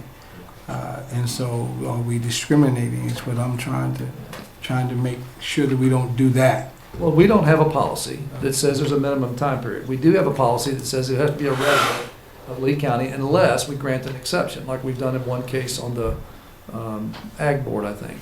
So, I think we ought to weigh that with everything else. If it's a hard to fill position, no one else is interested, and he's the only applicant, then by golly, let him have it if he's been here one day. That question to my mind was, where does he live? No idea. He lives in the Oaks out there off of Hawkins. Oh, okay. That's where we tracked him down. Let me just say that, would you also notify the people who already applied and let them know they don't have to reapply? They can simply add other additional information if they choose to, but they don't need to reapply. And secondly, as to how long a person been here, you know, that's not always the quintessential reason for appointing a person to the board. Let's just look at qualifications and the number of volunteers we get and try to make the best judgment we can. Okay, you've heard the motion. Is there any further discussion or questions? I would add one other point, and that is that I don't believe this Workforce Development Board is meeting again before our next meeting. So it's not like we're putting them at a major disadvantage. Right. Are you, is there you're a voting member on that? I'm a voting member, yeah. Okay, so if they don't have people there, they Right. don't have a quorum, they can't do anything. Right. All right, so we need to do it. Yes. Next time. Okay, all those in favor of the motion say aye. Aye. Those opposed? It's unanimous. And then we have Sand Hill Center Board meeting, or board. Do you have the applicant? No, I do not have them in front of me. I have the names. There's been some change, is my understanding, to the Yes. mental health. State statute was changed last year, and the makeup of the mental health boards and the local managing entities is that there's to be no one involved in the treatment of patients on the board, and Ms. Gilliam was a member of a local contractor that was doing that. In addition, there are certain requirements to fill the positions, and one of the requirements on the board is to have an insurance savvy expert in the medical insurance business. I was able to talk to, and I'll be honest with you, I talked to Mayor, Broadway Mayor's name's escaping, Don Andrews, and he recommended an individual whom I called and talked to. He gave me a date, and I gave him an overview of our responsibilities as a board, the fact that it's a 10-county area, over 1 million people, and we're dealing with a budget of over $343 million. And he wanted to mull it over for a day, and then he came back to me and said he would agree to take on the position. Lee County has a county commissioner and another position which Mr. Snell would fill. Then the second part of it is both of us are going to have a 1-year term, and there's another requirement of, according to state statute, which requires county commission advisory board. And what we're going to do is concurrently meet every quarter when we have our weekly or monthly meetings at Sand Hill Center. So we're actually, Excuse me. I'm sorry, we're actually doing 2 appointments for 1 year's, myself, and I'm recommending Mr. Snell. And then the second appointment, or third appointment, is appointing me to the Sand Hill Center County Commissioners Advisory Board.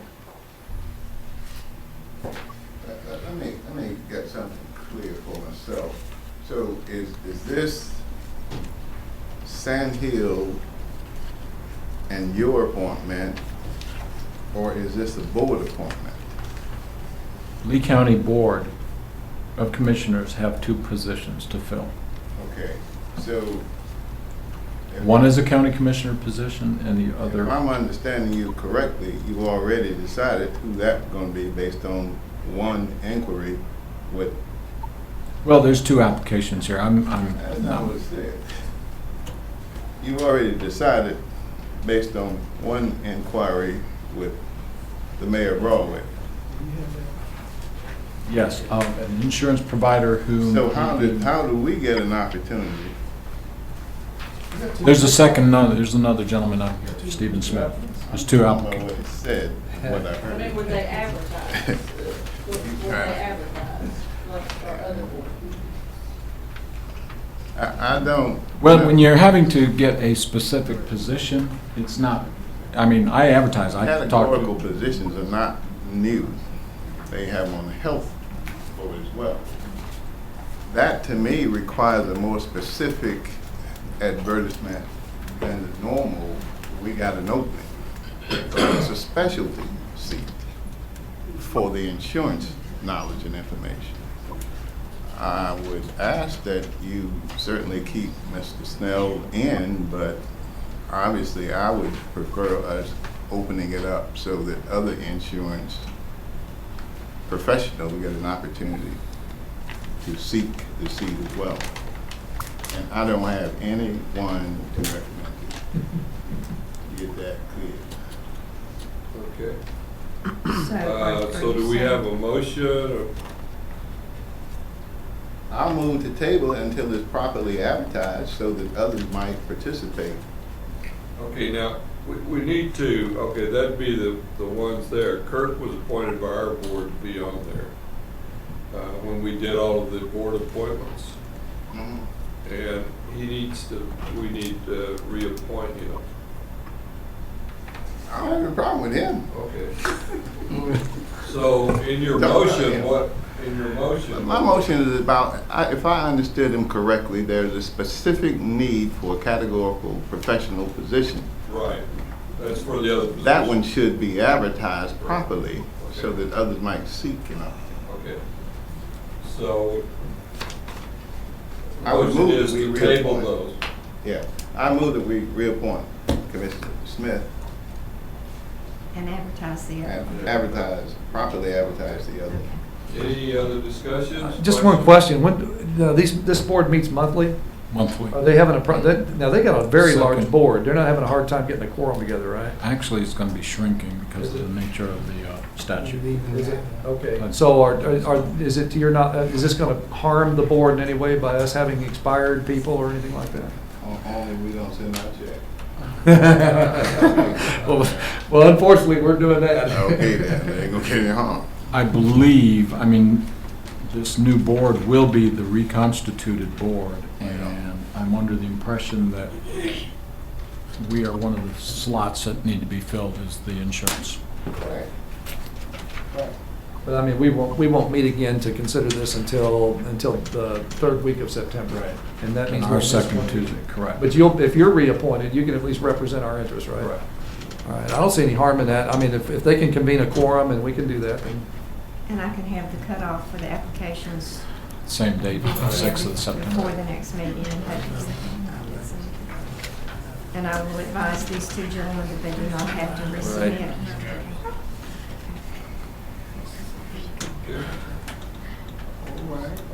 Any other discussion, questions? No, sir. If not, all those in favor say aye. Aye. Those opposed? Nay. Okay, what do we got? 1, 2? Just one. 1 nay.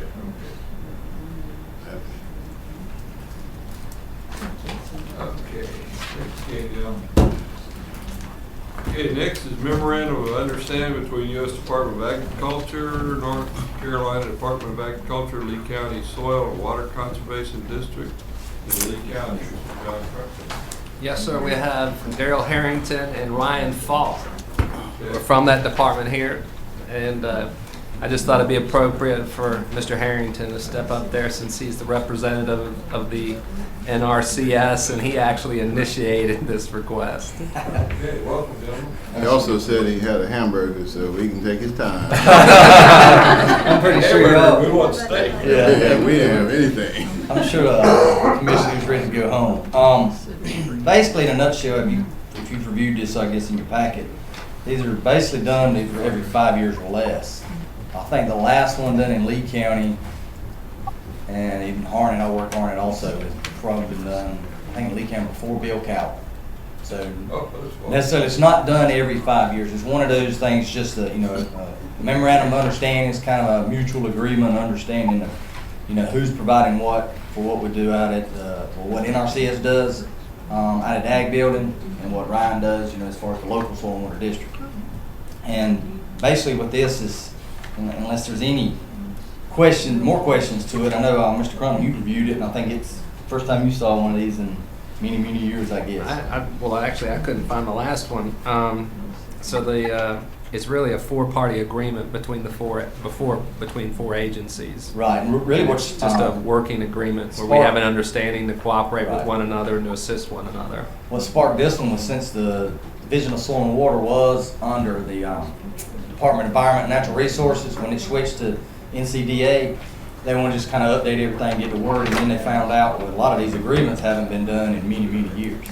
And it's basically a formality. I know the agreement we have, what you provide for lease on water, and then what the agreement with myself and the district, providing a lot of technical assistance to get the soil and water mission and objectives done in Lee County. That's always been there. This is one of the four-party agreements Mr. Crumpton said, that all kind of look and say, yes, this is pretty much a basic understanding of who's going to provide what to take. Good. Do you have any questions, gentlemen? Not, do I hear a motion? Move to approve. Okay, got a motion to approve. Any questions or comments?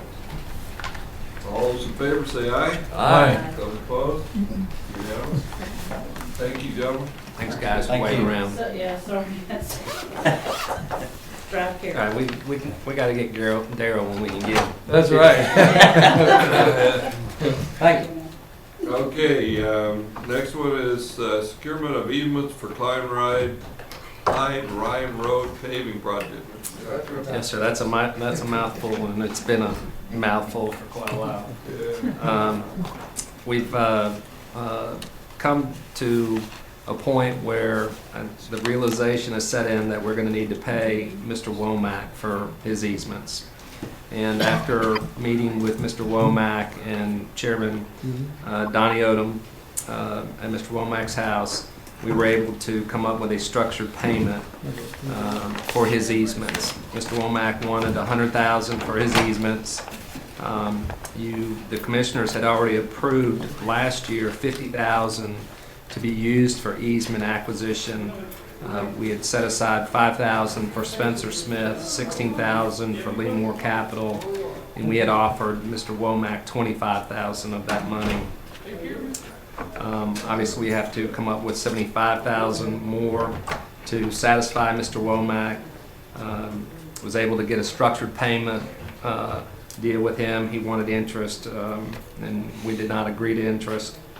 But he did agree to 2 installments, one on August 1st, 2014, and another one on August 1st, 2015. So those 2 installments will be $37,500 each in future budgets. Just a point of reference, we have been notified by both the EDA and the IDF, and we are under a time constraint to get the road paved or lose the grants. Okay. So we're kind of under the gun right here. They have to be done by April, and we're still working with Commerce to make sure we're going to get the $500,000 from the Rural Center for the $1.8 million. So everything's ready to go. We have the other easements signed by Mr. Smith and Leamore Capital. The last piece here is Mr. Womack's easement. Is that much bigger or something? It is longer, yes, sir. He owns both sides of that too, doesn't he? Most of the way through there. It's about 13 acres. Let's do some clarity first. This is not this Womack. No relation. No, and we're related, but we're not anywhere closely related. So Not his will. you have to go back about 15 generations. So, You're not his brother. but no, I'm not. I have no financial interest in this. But I would like to offer one thing, and you'll clearly see that I have no financial interest. All right. This dates back, the history of this thing, and we're not going to revisit it tonight, but this thing dates back years when our former EDC director was doing business on a handshake, okay? And we're still living the misery of those handshake deals that he did and the assurances that he made to people that these things were all on the up and up when we signed that deal with Caterpillar. Now we're on over the barrel is what's happened. He put us in a very bad situation. I want that for the record. And the second thing I would offer to you is I don't remember at the last EDC board meeting, I know that they requested that the county foot the bill, but I don't remember suggesting that to the EDC board. I think I suggested to them that we look at other alternatives and the county taxpayers having to pay this bill. So what was the resolution of that? The EDC, you were at the meeting, they just voted to recommend to the commissioners that we go ahead and agree to pay Right. the money. They recommended that, but did they go back and look at the opportunity for the EDC to fund this? The EDC made the commitment, not the Board of Commissioners. The EDC made that commitment to secure those easements. And I'm thinking, you know, if they've got money and they're sitting on $300,000 right now, why can't they do that? Why can't they fund it? Isn't that the purpose of the EDC, is to secure these deals? I mean, they've got a loan fund, a microloan fund that's got $300,000. I thought they were going to go back and check to see if it's legal to use that. It's economic development money.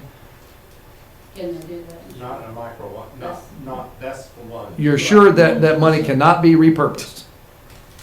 It can be repurposed, but if it's in a loan I program think you, like I think you, one of the issues that is gonna come about, and one of the reasons, basically I'm trying to buy us time here on paying Mr. Womack, is if the EDC goes out of business on December 31st and they no longer exist, what happens to that loan fund? Right. Right.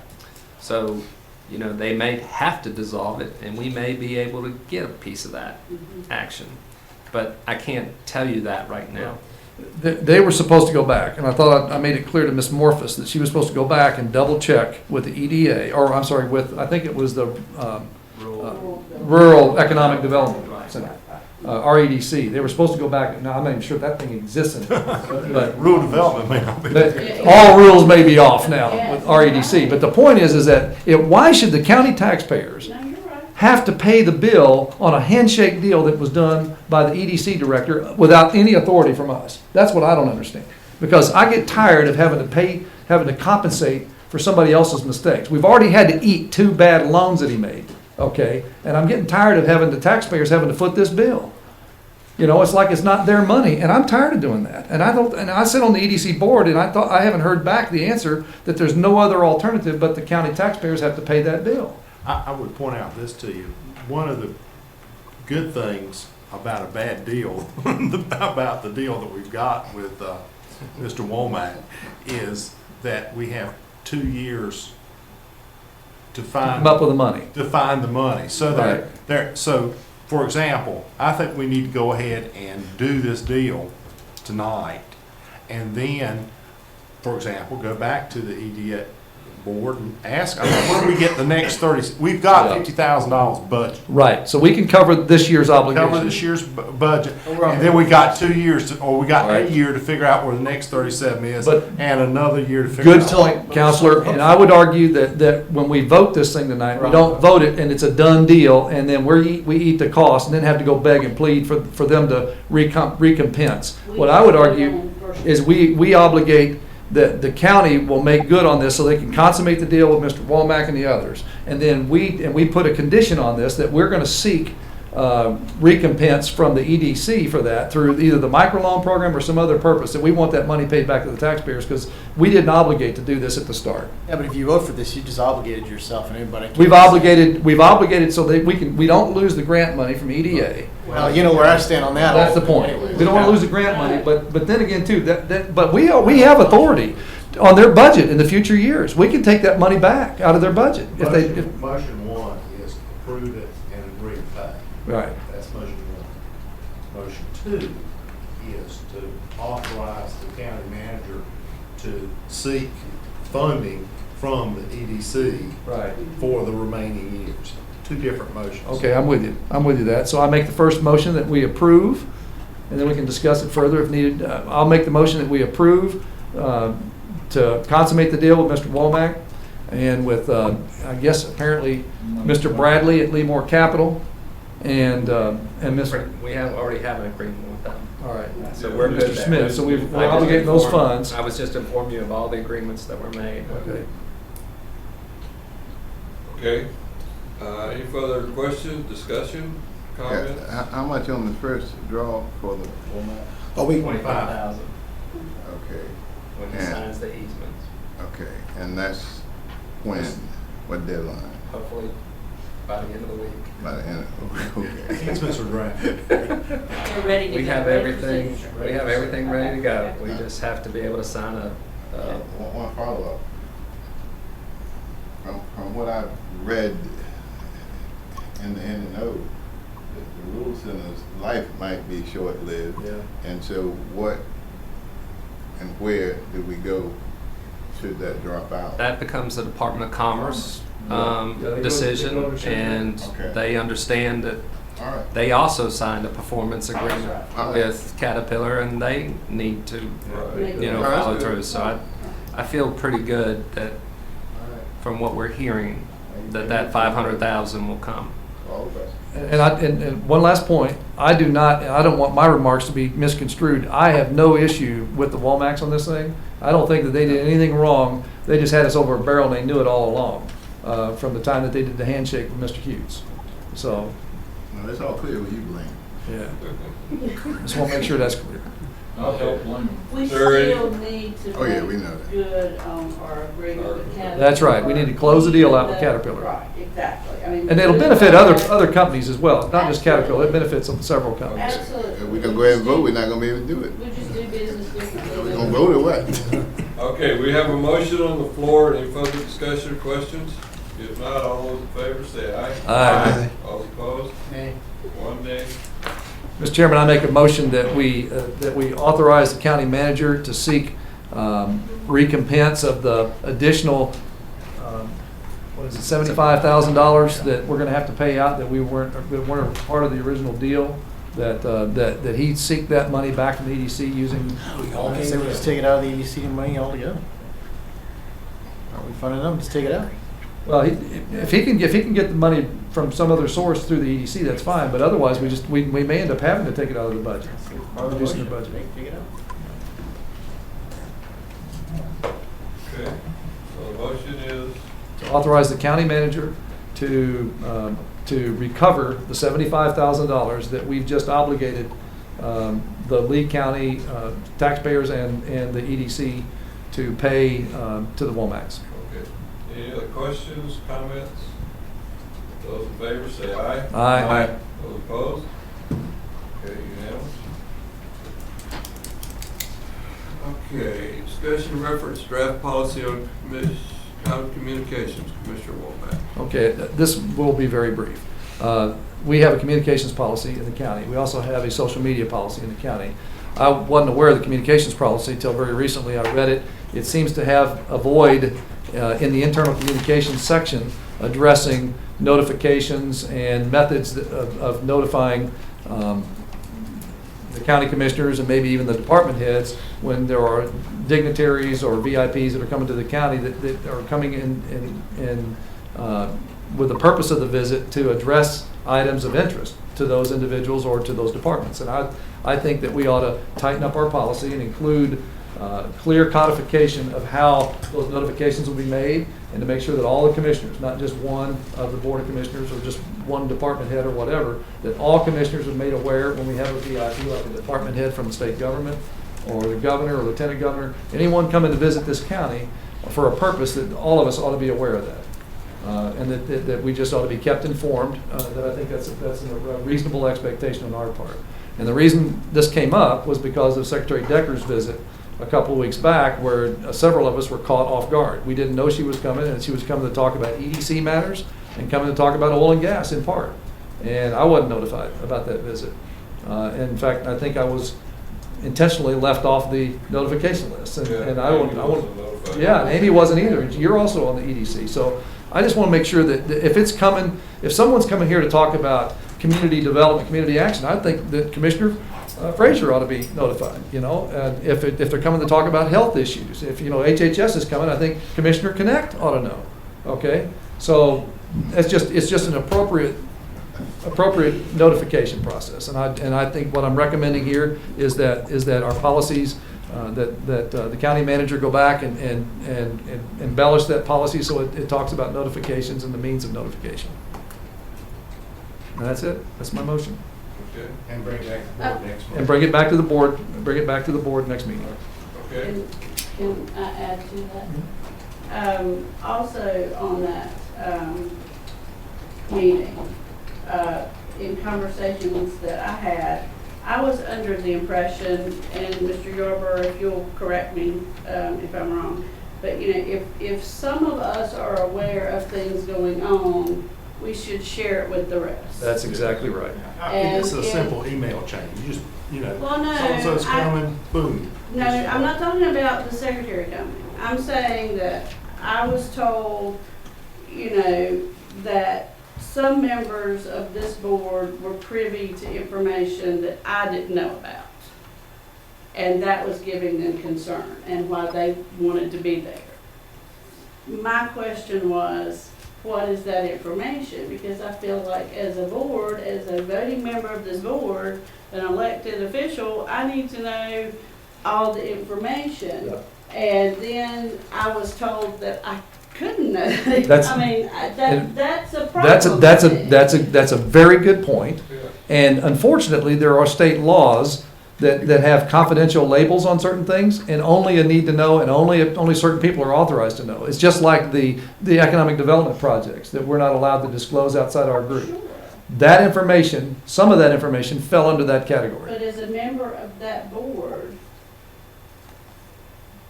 I thought that, It wasn't, hey, by the way, it wasn't made available to the EDC. okay. It was made available through another source. Or at what point did it become, It was never given to the EDC. at what point did it become a board problem? It became a board problem. I'm lost. Okay, See, that's me too. Well, I mean, I'm not. I don't want to belabor this all night. I'm lost because I'm not hearing where it became a board problem. It became a board problem when I raised the issue. I found out about information about the visit that I was told that was not made available to the board of directors of the EDC. The board was generally unaware of the visit, even though it was an EDC planned visit. There were members that were not in the EDC that were invited to come talk about economic development with her. And then there was other information that was supplied to her by certain members of the community that none of us were aware of. Well, I don't know if she provided it. I don't know who provided it. Provided it to Secretary Decker. It was in her visit package. Did any of our staff set up the meeting? No. I don't know.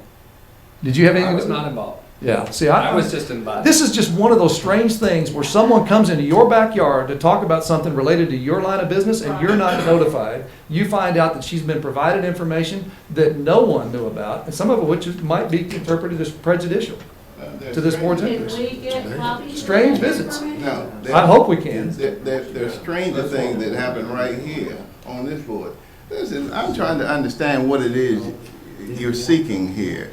If it's not a staff responsible call meeting, and if it involves a segment of the EDC and a state organization or department, tell me what you got to do with it. It's very simple. Yeah. If the county manager comes into information about a VIP visit, a departmental visit, whether it's Secretary Tata, Secretary Decker, Secretary Vosh, anybody, if Brenda Potts finds out that Secretary Vosh is coming down here, she ought to know, the first question goes through her head, who else needs to know about that visit? That's the first question ought to go through her head. And then she ought to notify the county manager, and he ought to have an obligation to make sure this whole board knows. So We've got a secretary. she should notify. I think there's a difference between notification and invitation. Yeah. No one said anything about invitation. I've talked about notification. This is about notification and everybody being aware. I think there's a difference if Ms. Potts knows about the secretary coming down. I don't want to put that burden on her to let me know that the secretary is coming. Never said that. Well, There ought to be a saying? method of notification, and the county manager is a big boy. He can figure out how to make that happen. If she learned through the TV or the paper, is that still her responsibility? She, as a department head, should have an obligation to notify the county manager, we have a potential VIP visit, and he ought to then make sure that the Board of Commissioners is aware. And if he's not present, then the deputy county manager ought to. This is simple communications. And unfortunately, there's been too many cases where those simple communications haven't been exercised. And I'm so, just gonna ask department heads to call NSA and see. oh, let's be genuine here. I'm serious about this. I don't understand why the problem I see might be with the board. That's what the problem might be. Well, to know everything that's going on. I know that there are meetings that you are part of that I don't know who came down or who's doing what. And I don't get a briefing when it's over. And maybe some of the others. And maybe if you've got issues with that, then we ought to add that to the communications I don't have process. an issue because that's what you do. If you work that way, that's what you do. The point is that all of us ought to be aware of senior official visits to the county, whether that's an elected official or it's a department head or whatever. We ought to. I mean, it's common sense that people need to know about these I things. trust the judgment of the manager. If it's somebody coming that I need to know about, I respect him enough to know that he'll give me a call and say, here's what's coming. Now, the other thing is, I would suggest that staff might want to call legal and ask, is this something I need to share? And let it go that way. And That's fine too. If you want to call Attorney Yarbrough and I'd rather have it that way. Okay, that's fine. I don't care how he structures it, as long as we're notified. That's all I care about. I just want to be notified. I understand what you're asking for, Commissioner Womack, and I do think that you have a level of trust with the county manager. I believe that. But I think that if we are going to take all of the I want to be notified for certain things, but I think that is the county manager's position to inform us. Personally, I don't mind being at meetings, and I know it's, if you want to come, I know it's on my own obligation, my own merit if I want to come.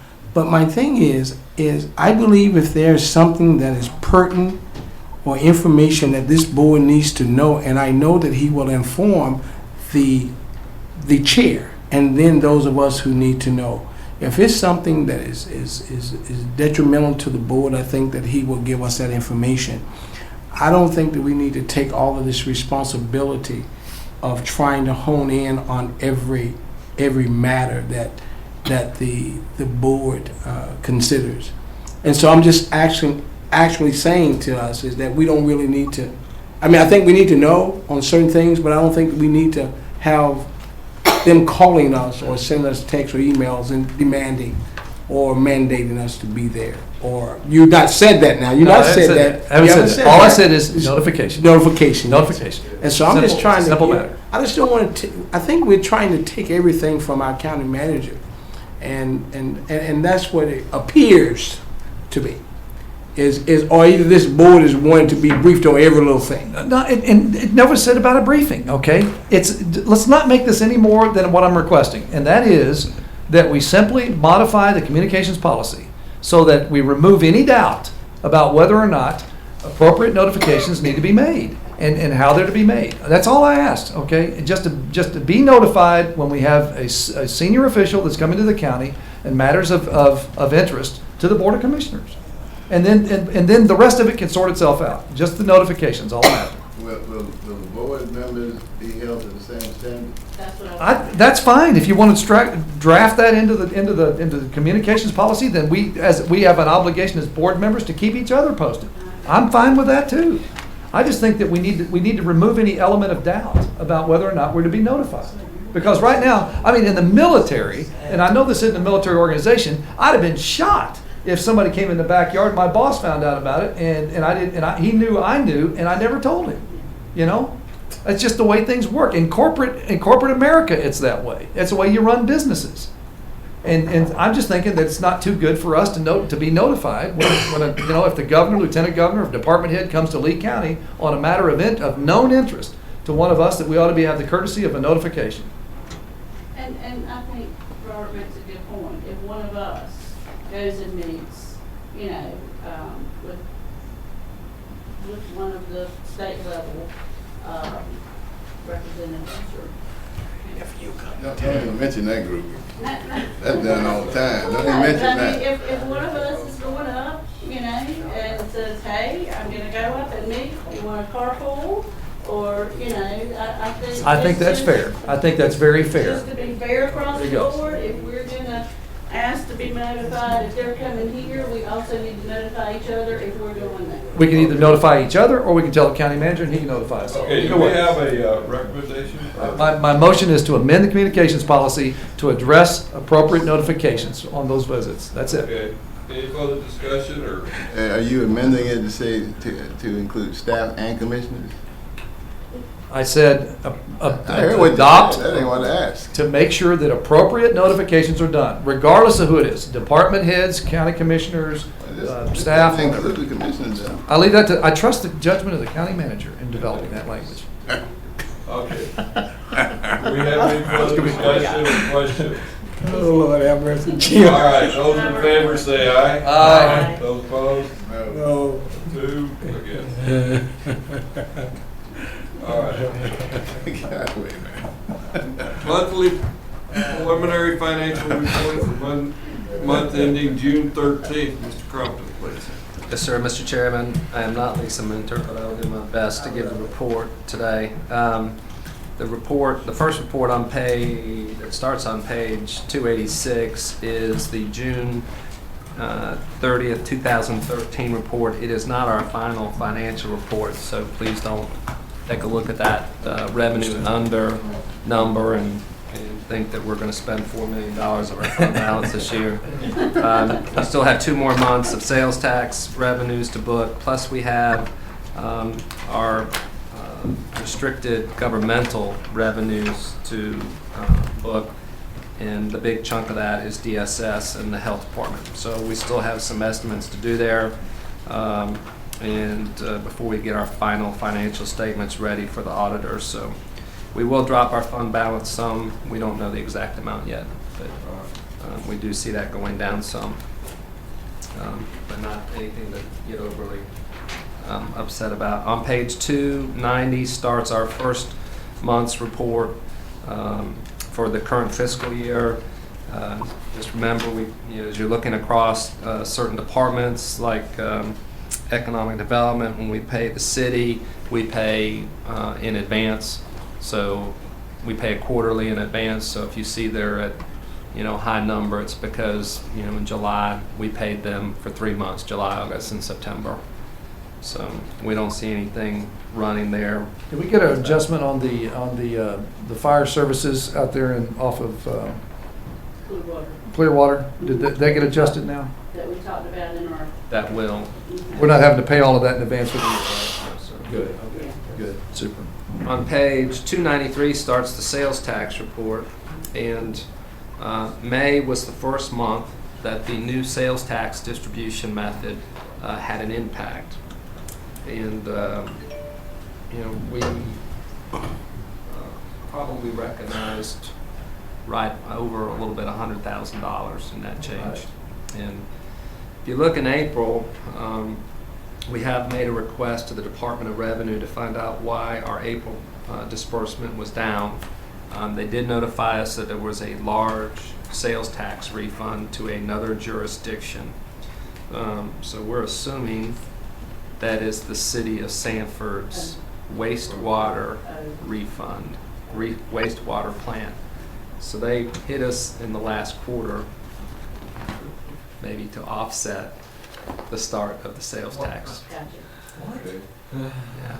Say what happens when you do a major capital project, you keep track of all your expenditures and all of those items that are non-taxable that the contractor paid taxes on, and then you file a refund request for that money. We did the same thing for the high school project. Right. Well, it was $400 and something thousand refund. So we were trying to go through the county and figure out all the projects, and that can be the only one. But it diminishes our revenue flow in a 1 month period. Yeah. So even though those sales taxes were probably paid over a 2-year period, if they held it all and made their claim at one time, it takes it all from us in 1 month. So it's a statute of limitations. The duration of your project, I guess. Which poses the question about the I hope we can future reciprocate. annexation. Let's not get into the, no.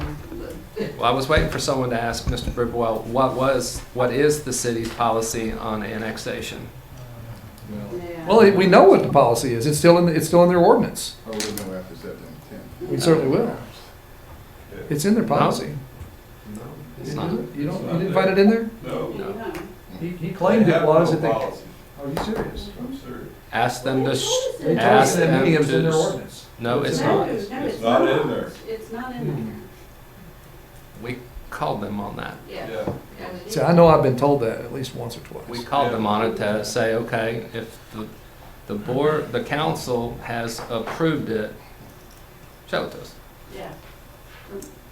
Hmm. Remember that, because John came in that meeting and had the book.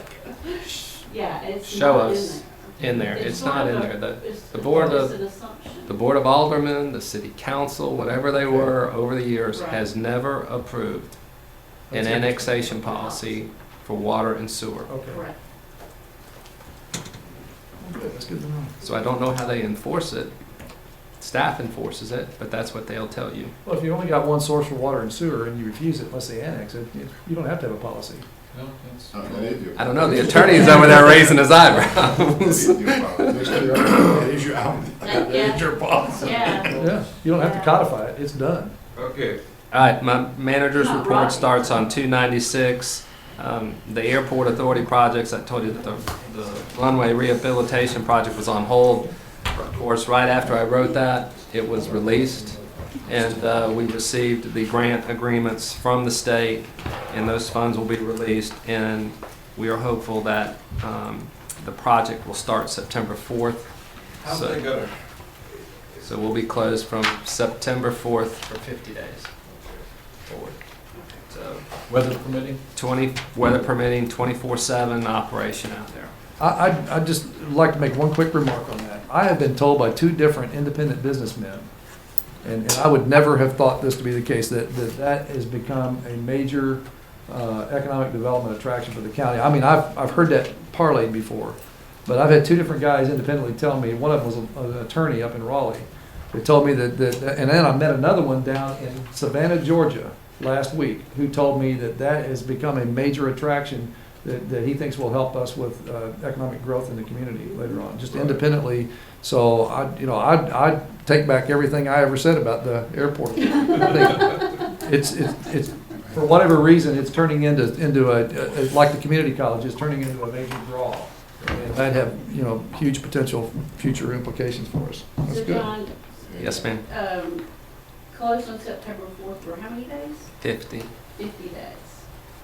So it'll be good to go to fly all those folks in for the. Upgraded capacity, everything. Must we endure 40 days and 40 nights of rain? It'll be hopping by then. One of the concerns we had was the Forest Service thing.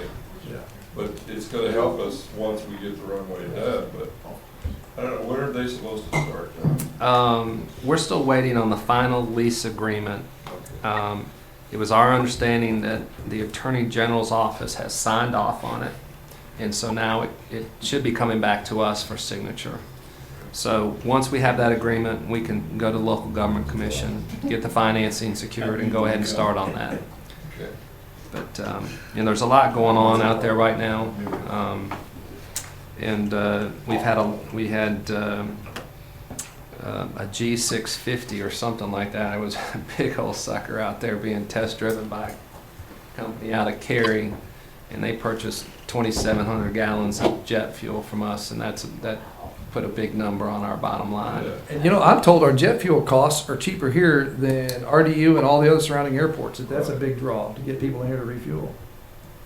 That's a good deal. We're doing all right. So You just get our gas prices together, like around the other things.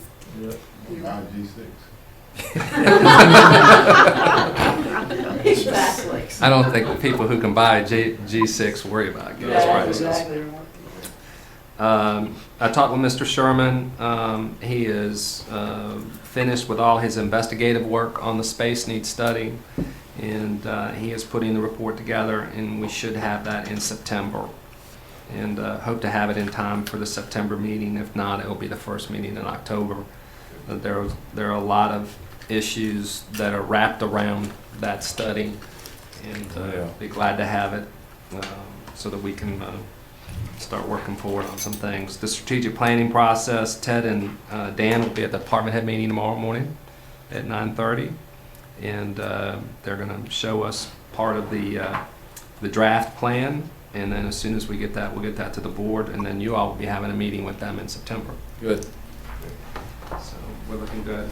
I did want to bring up that it was just a conversation. Mary and I are going over some of the stuff in the tax office, and even though it's still a little early to be talking about our next tax revaluation, we just got finished with the 2013, but we are, based on the resolutions that are passed and before the Department of Revenue, we're still on a 4-year cycle. So even though we extended the last one 6 years, the next reval would be effective January 2017, which means, it takes us 24 months to do a reval, so we'd have to start January 1st, 2015, which may sound like a long way away, but it's not. Do you need a motion to delay it by 2 years already? No, sir, not yet. I talked with Mary, and we're waiting. We would like to wait, and plus that's really going to be the decision for the next board. Yeah. That's smart. So, but we want to watch the market. The market to the north of us has taken off, and we're optimistic ours will take off too, especially after all that great discussion tonight about Cumnock. So hopefully things will get going. And upcoming meetings on page 297 this week is the NCACC annual conference in Guilford County. That's Thursday through Sunday. August 28th next week is the Small Business Expo at the Civic Center at 10 o'clock. September 1st will be closed for the Labor Day holiday.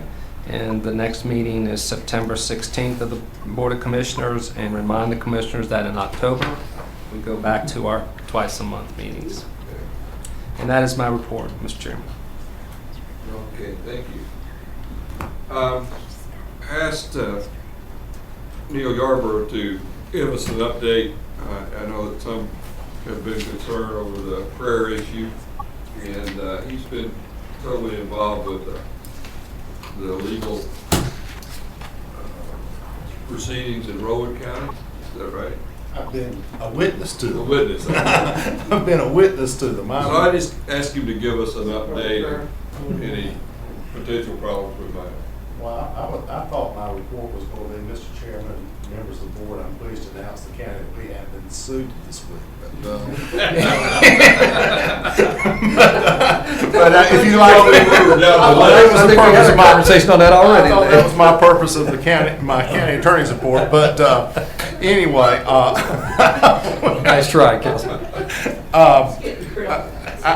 There's a couple things that's going on, and as I said, I have been representing the Rowan County Board of Commissioners on a completely separate matter, that is their school board dispute.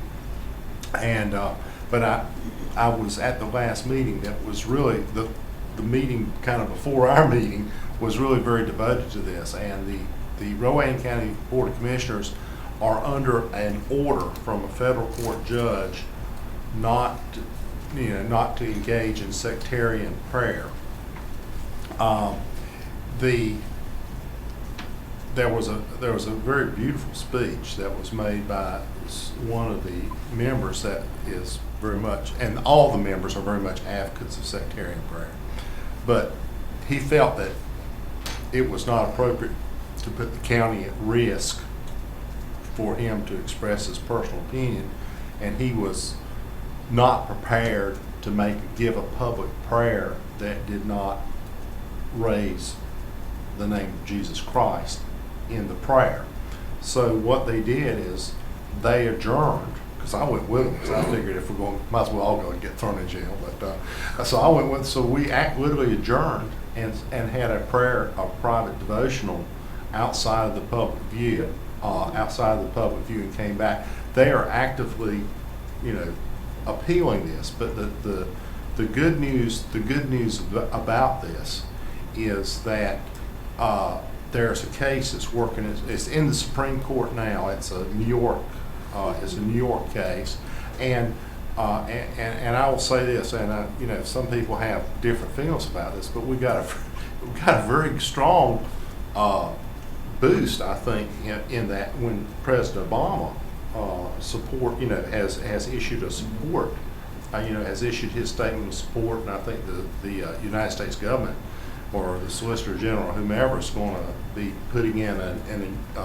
brief, an amicus brief, and there's a bipartisan committee of Congress that's going to be putting in an amicus brief, and so the hope is that there's going to be a turnaround of that policy, because as we all know, the Constitution gives us freedom of religion, and it doesn't mandate. It keeps us from being burned at the stake. Well, we've still got chambers, don't we? We still have chambers. No one's ever made chambers not the law of the land. So we're work. So that's an issue, and I can say this. Fortunately, Rowan County is probably going to be the Fourth Circuit test case. Right. It's ahead of the curve, and so we'll just have to see. That's really about all I'd like to say about that outside of closed session. Now, the Fourth Circuit is the only circuit that's actually stepped over that line of sectarian prayer, right? Or is there other circuit courts of appeal? I think there are other. I know there's another circuit because it's up in New York. You're telling me that there's more than one circuit court of appeals who has ruled outlawing sectarian prayer? Yes, I am. Really? Okay, yes, so I'm not aware of the other circuit case. The New York case. Yeah. But I thought that was being appealed on a different ground, that it wasn't sectarian prayer. You're telling me it's the same thing? Sectarian prayer. So I don't know if you have a chance, or if somebody, staff, can get us a copy of the brief on that one. I would love to read it. I'll be more than happy. Because I know we're very familiar with Forsyth and what happened with Forsyth, where they basically, the Fourth Circuit ignored the Chambers ruling and stepped way beyond what was in the Supreme Court case. I'll be very pleased to give you a briefing. Appreciate that. One of the things that brought this to light was I got a package from ACLU. Oh boy. That was more of a briefing package. So I alerted John and Neil that, Neil promises me we're way down the line, but we'll see. I hope that we don't get intimidated. Well, let me say this. I don't know where we are on the line. We're not the first in the line. Okay. We're not first in the line. All right. Commissioners' comments. We'll start with Commissioner Reeves, please. I guess I just have one request from the board to consider. We lost in our community, Lee County staff, a businessman who has been very, very dedicated and instrumental in providing opportunities for development of commercial property, and was the owner and operator of numerous businesses here. And I would like the board to consider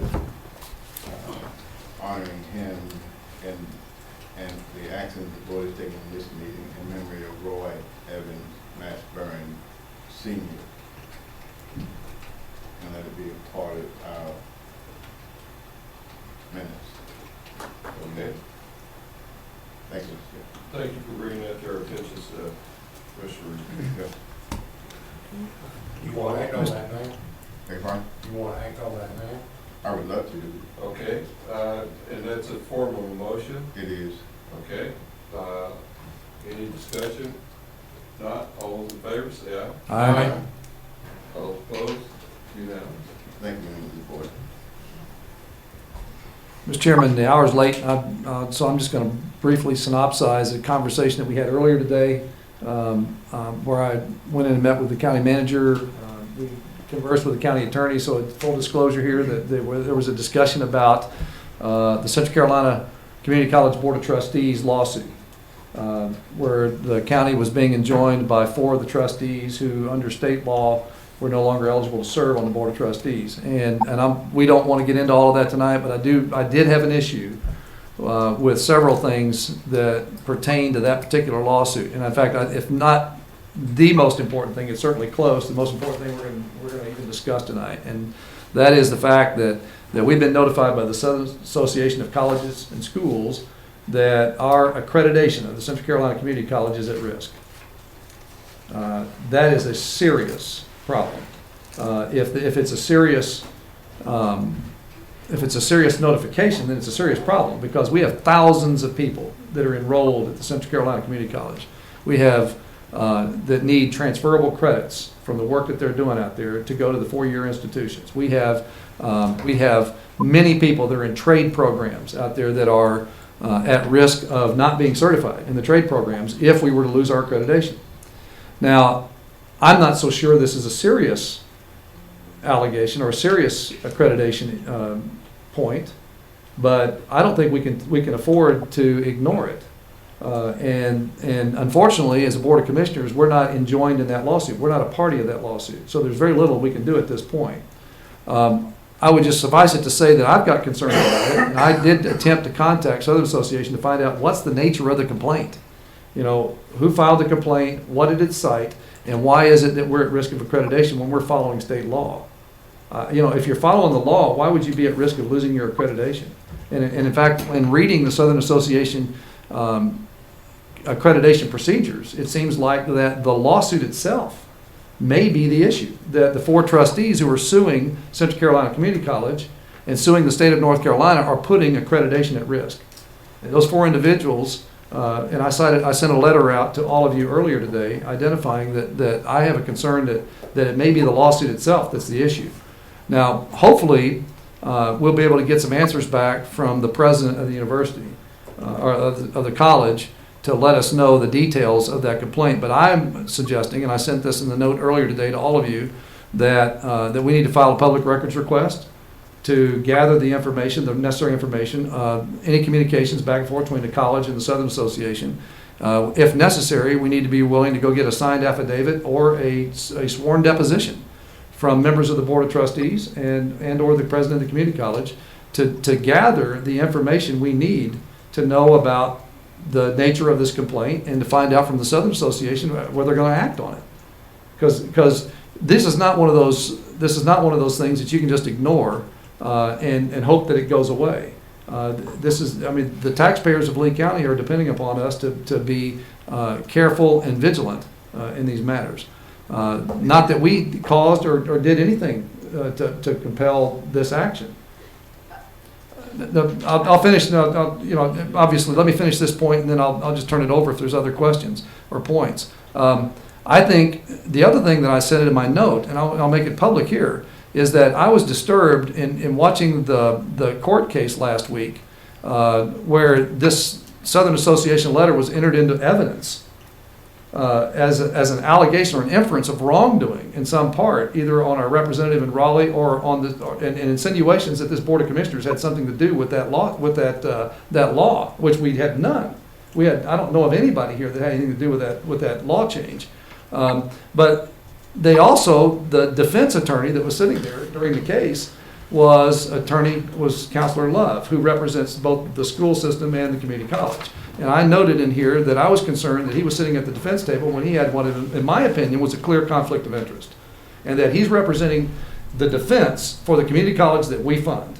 And I have a serious concern with that. And I'm hopeful, and I've asked this of the county manager and the president of the community college, I'm hopeful that he will be removed from the defense team and that the community college will take prudent legal action to secure a paid attorney who does not have anything to do with this case. Because Mr. Love, going back to 2005, has had his hands in this. And we need to make sure that he's removed, or at least put at arm's length from that process. Because otherwise, he could be putting our community college at risk of damages.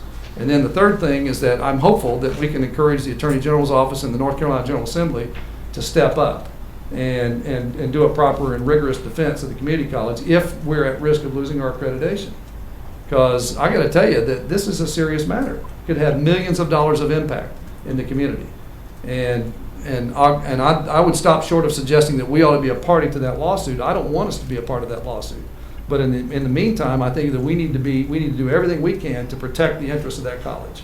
And I'll just be quiet. Okay, I think we already have a FYI request, do we not, Tim? No, sir. I've typed it, but I did not send it.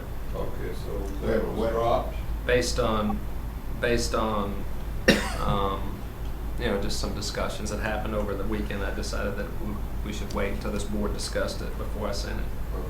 Well, what are we discussing? Well, what were you asking that you said you have it, but you haven't sent it? What was that document? What are we talking about? well, the FOIA request is just freedom of information. And I was thinking that, didn't you sort of instigate something like that, or saw one email or something? No. Okay, all right. I guess- No, sir. Robert did ask for some information from the president of the community college. Okay. And knowing that there were some issues that were going on where, the president probably would feel compelled not to want to give us that information. Discussed it with Mr. Yarbrough, and there might be a Public Information Act request that might need to be made if we want certain information. Let me, for the record, clear up what my request was.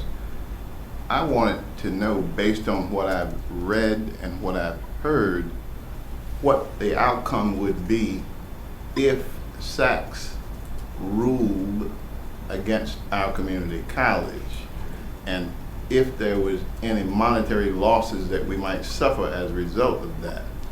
I didn't make a, what do you call it, FOIA? Yeah, I didn't do any of that. I merely wanted misunderstood to, that. yes, that's correct, because I merely wanted to get an understanding of how serious this matter is, and I now know that it's very serious.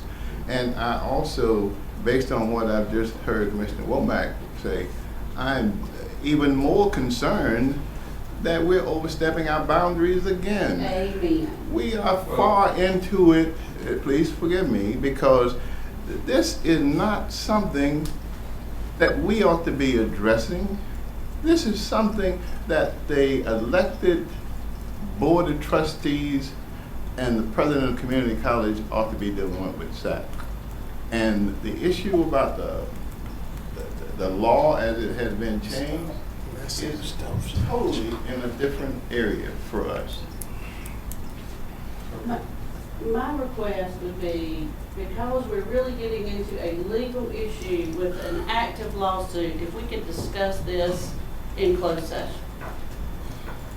It would if you wanted to do so, it would be appropriate because it affects the legal rights of the county of Lee. Yes, It would sir. be appropriate to discuss this in legal session. I In closed make a session. motion that we continue this discussion in closed session by whatever statute, Mr. Yarborough, I don't Well, know if off We the need top a of my motion, head. we'll just do it. No, no, if you're gonna make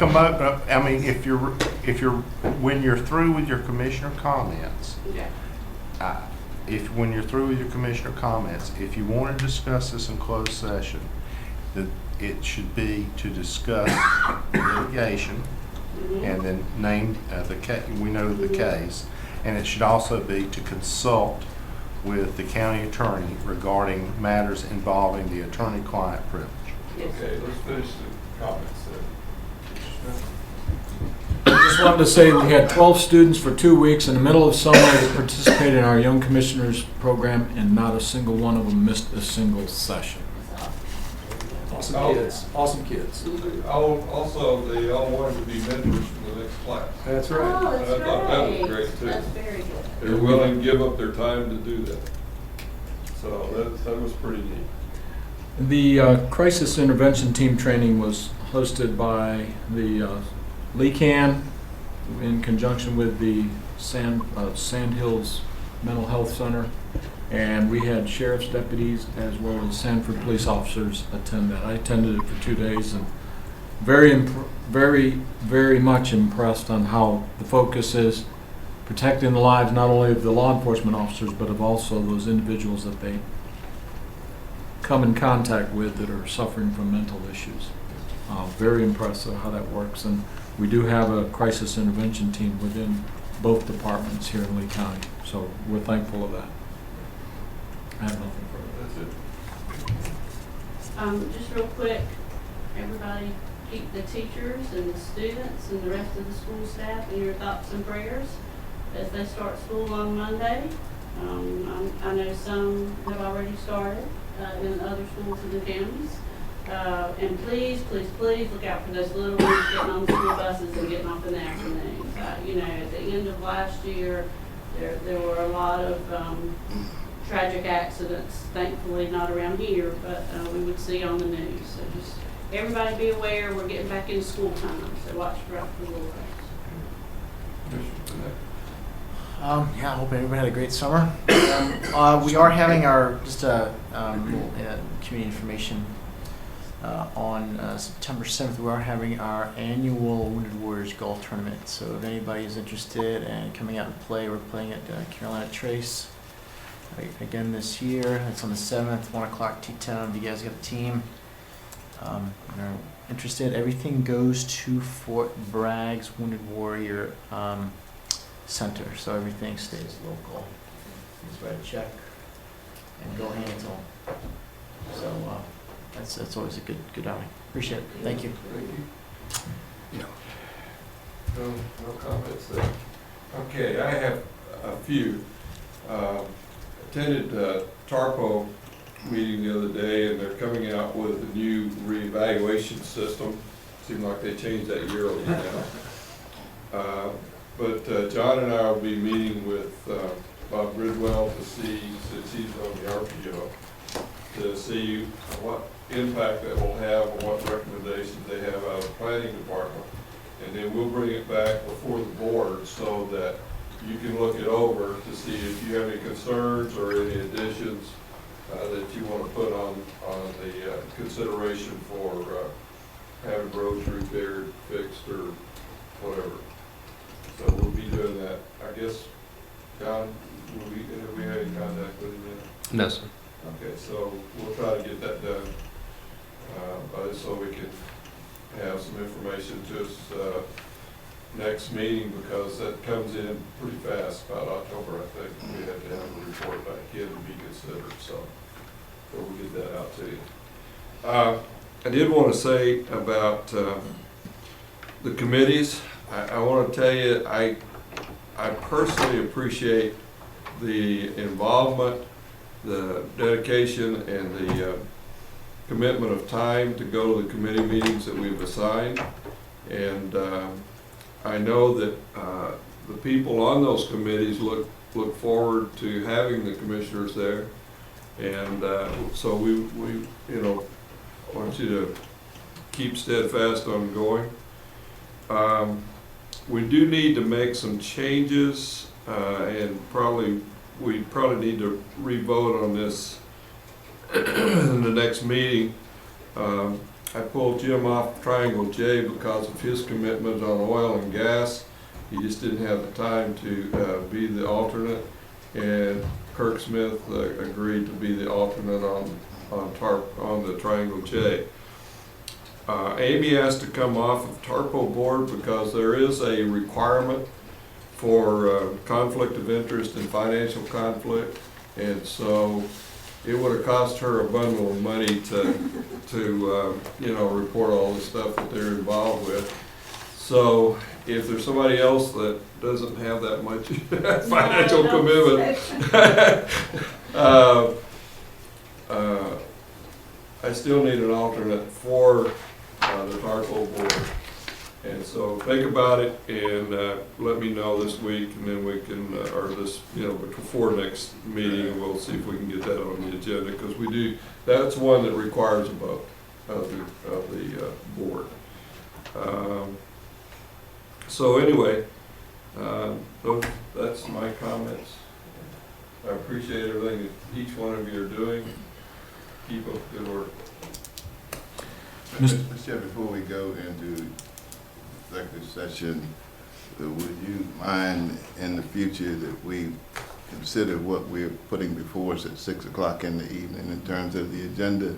I don't mind midnight parties, but I'd like to be able to enjoy it. I'm sort of wondering if we keep things going like this, Mr. Reeves, if we don't need to have 2 meetings in Catered a breakfast, month. yeah.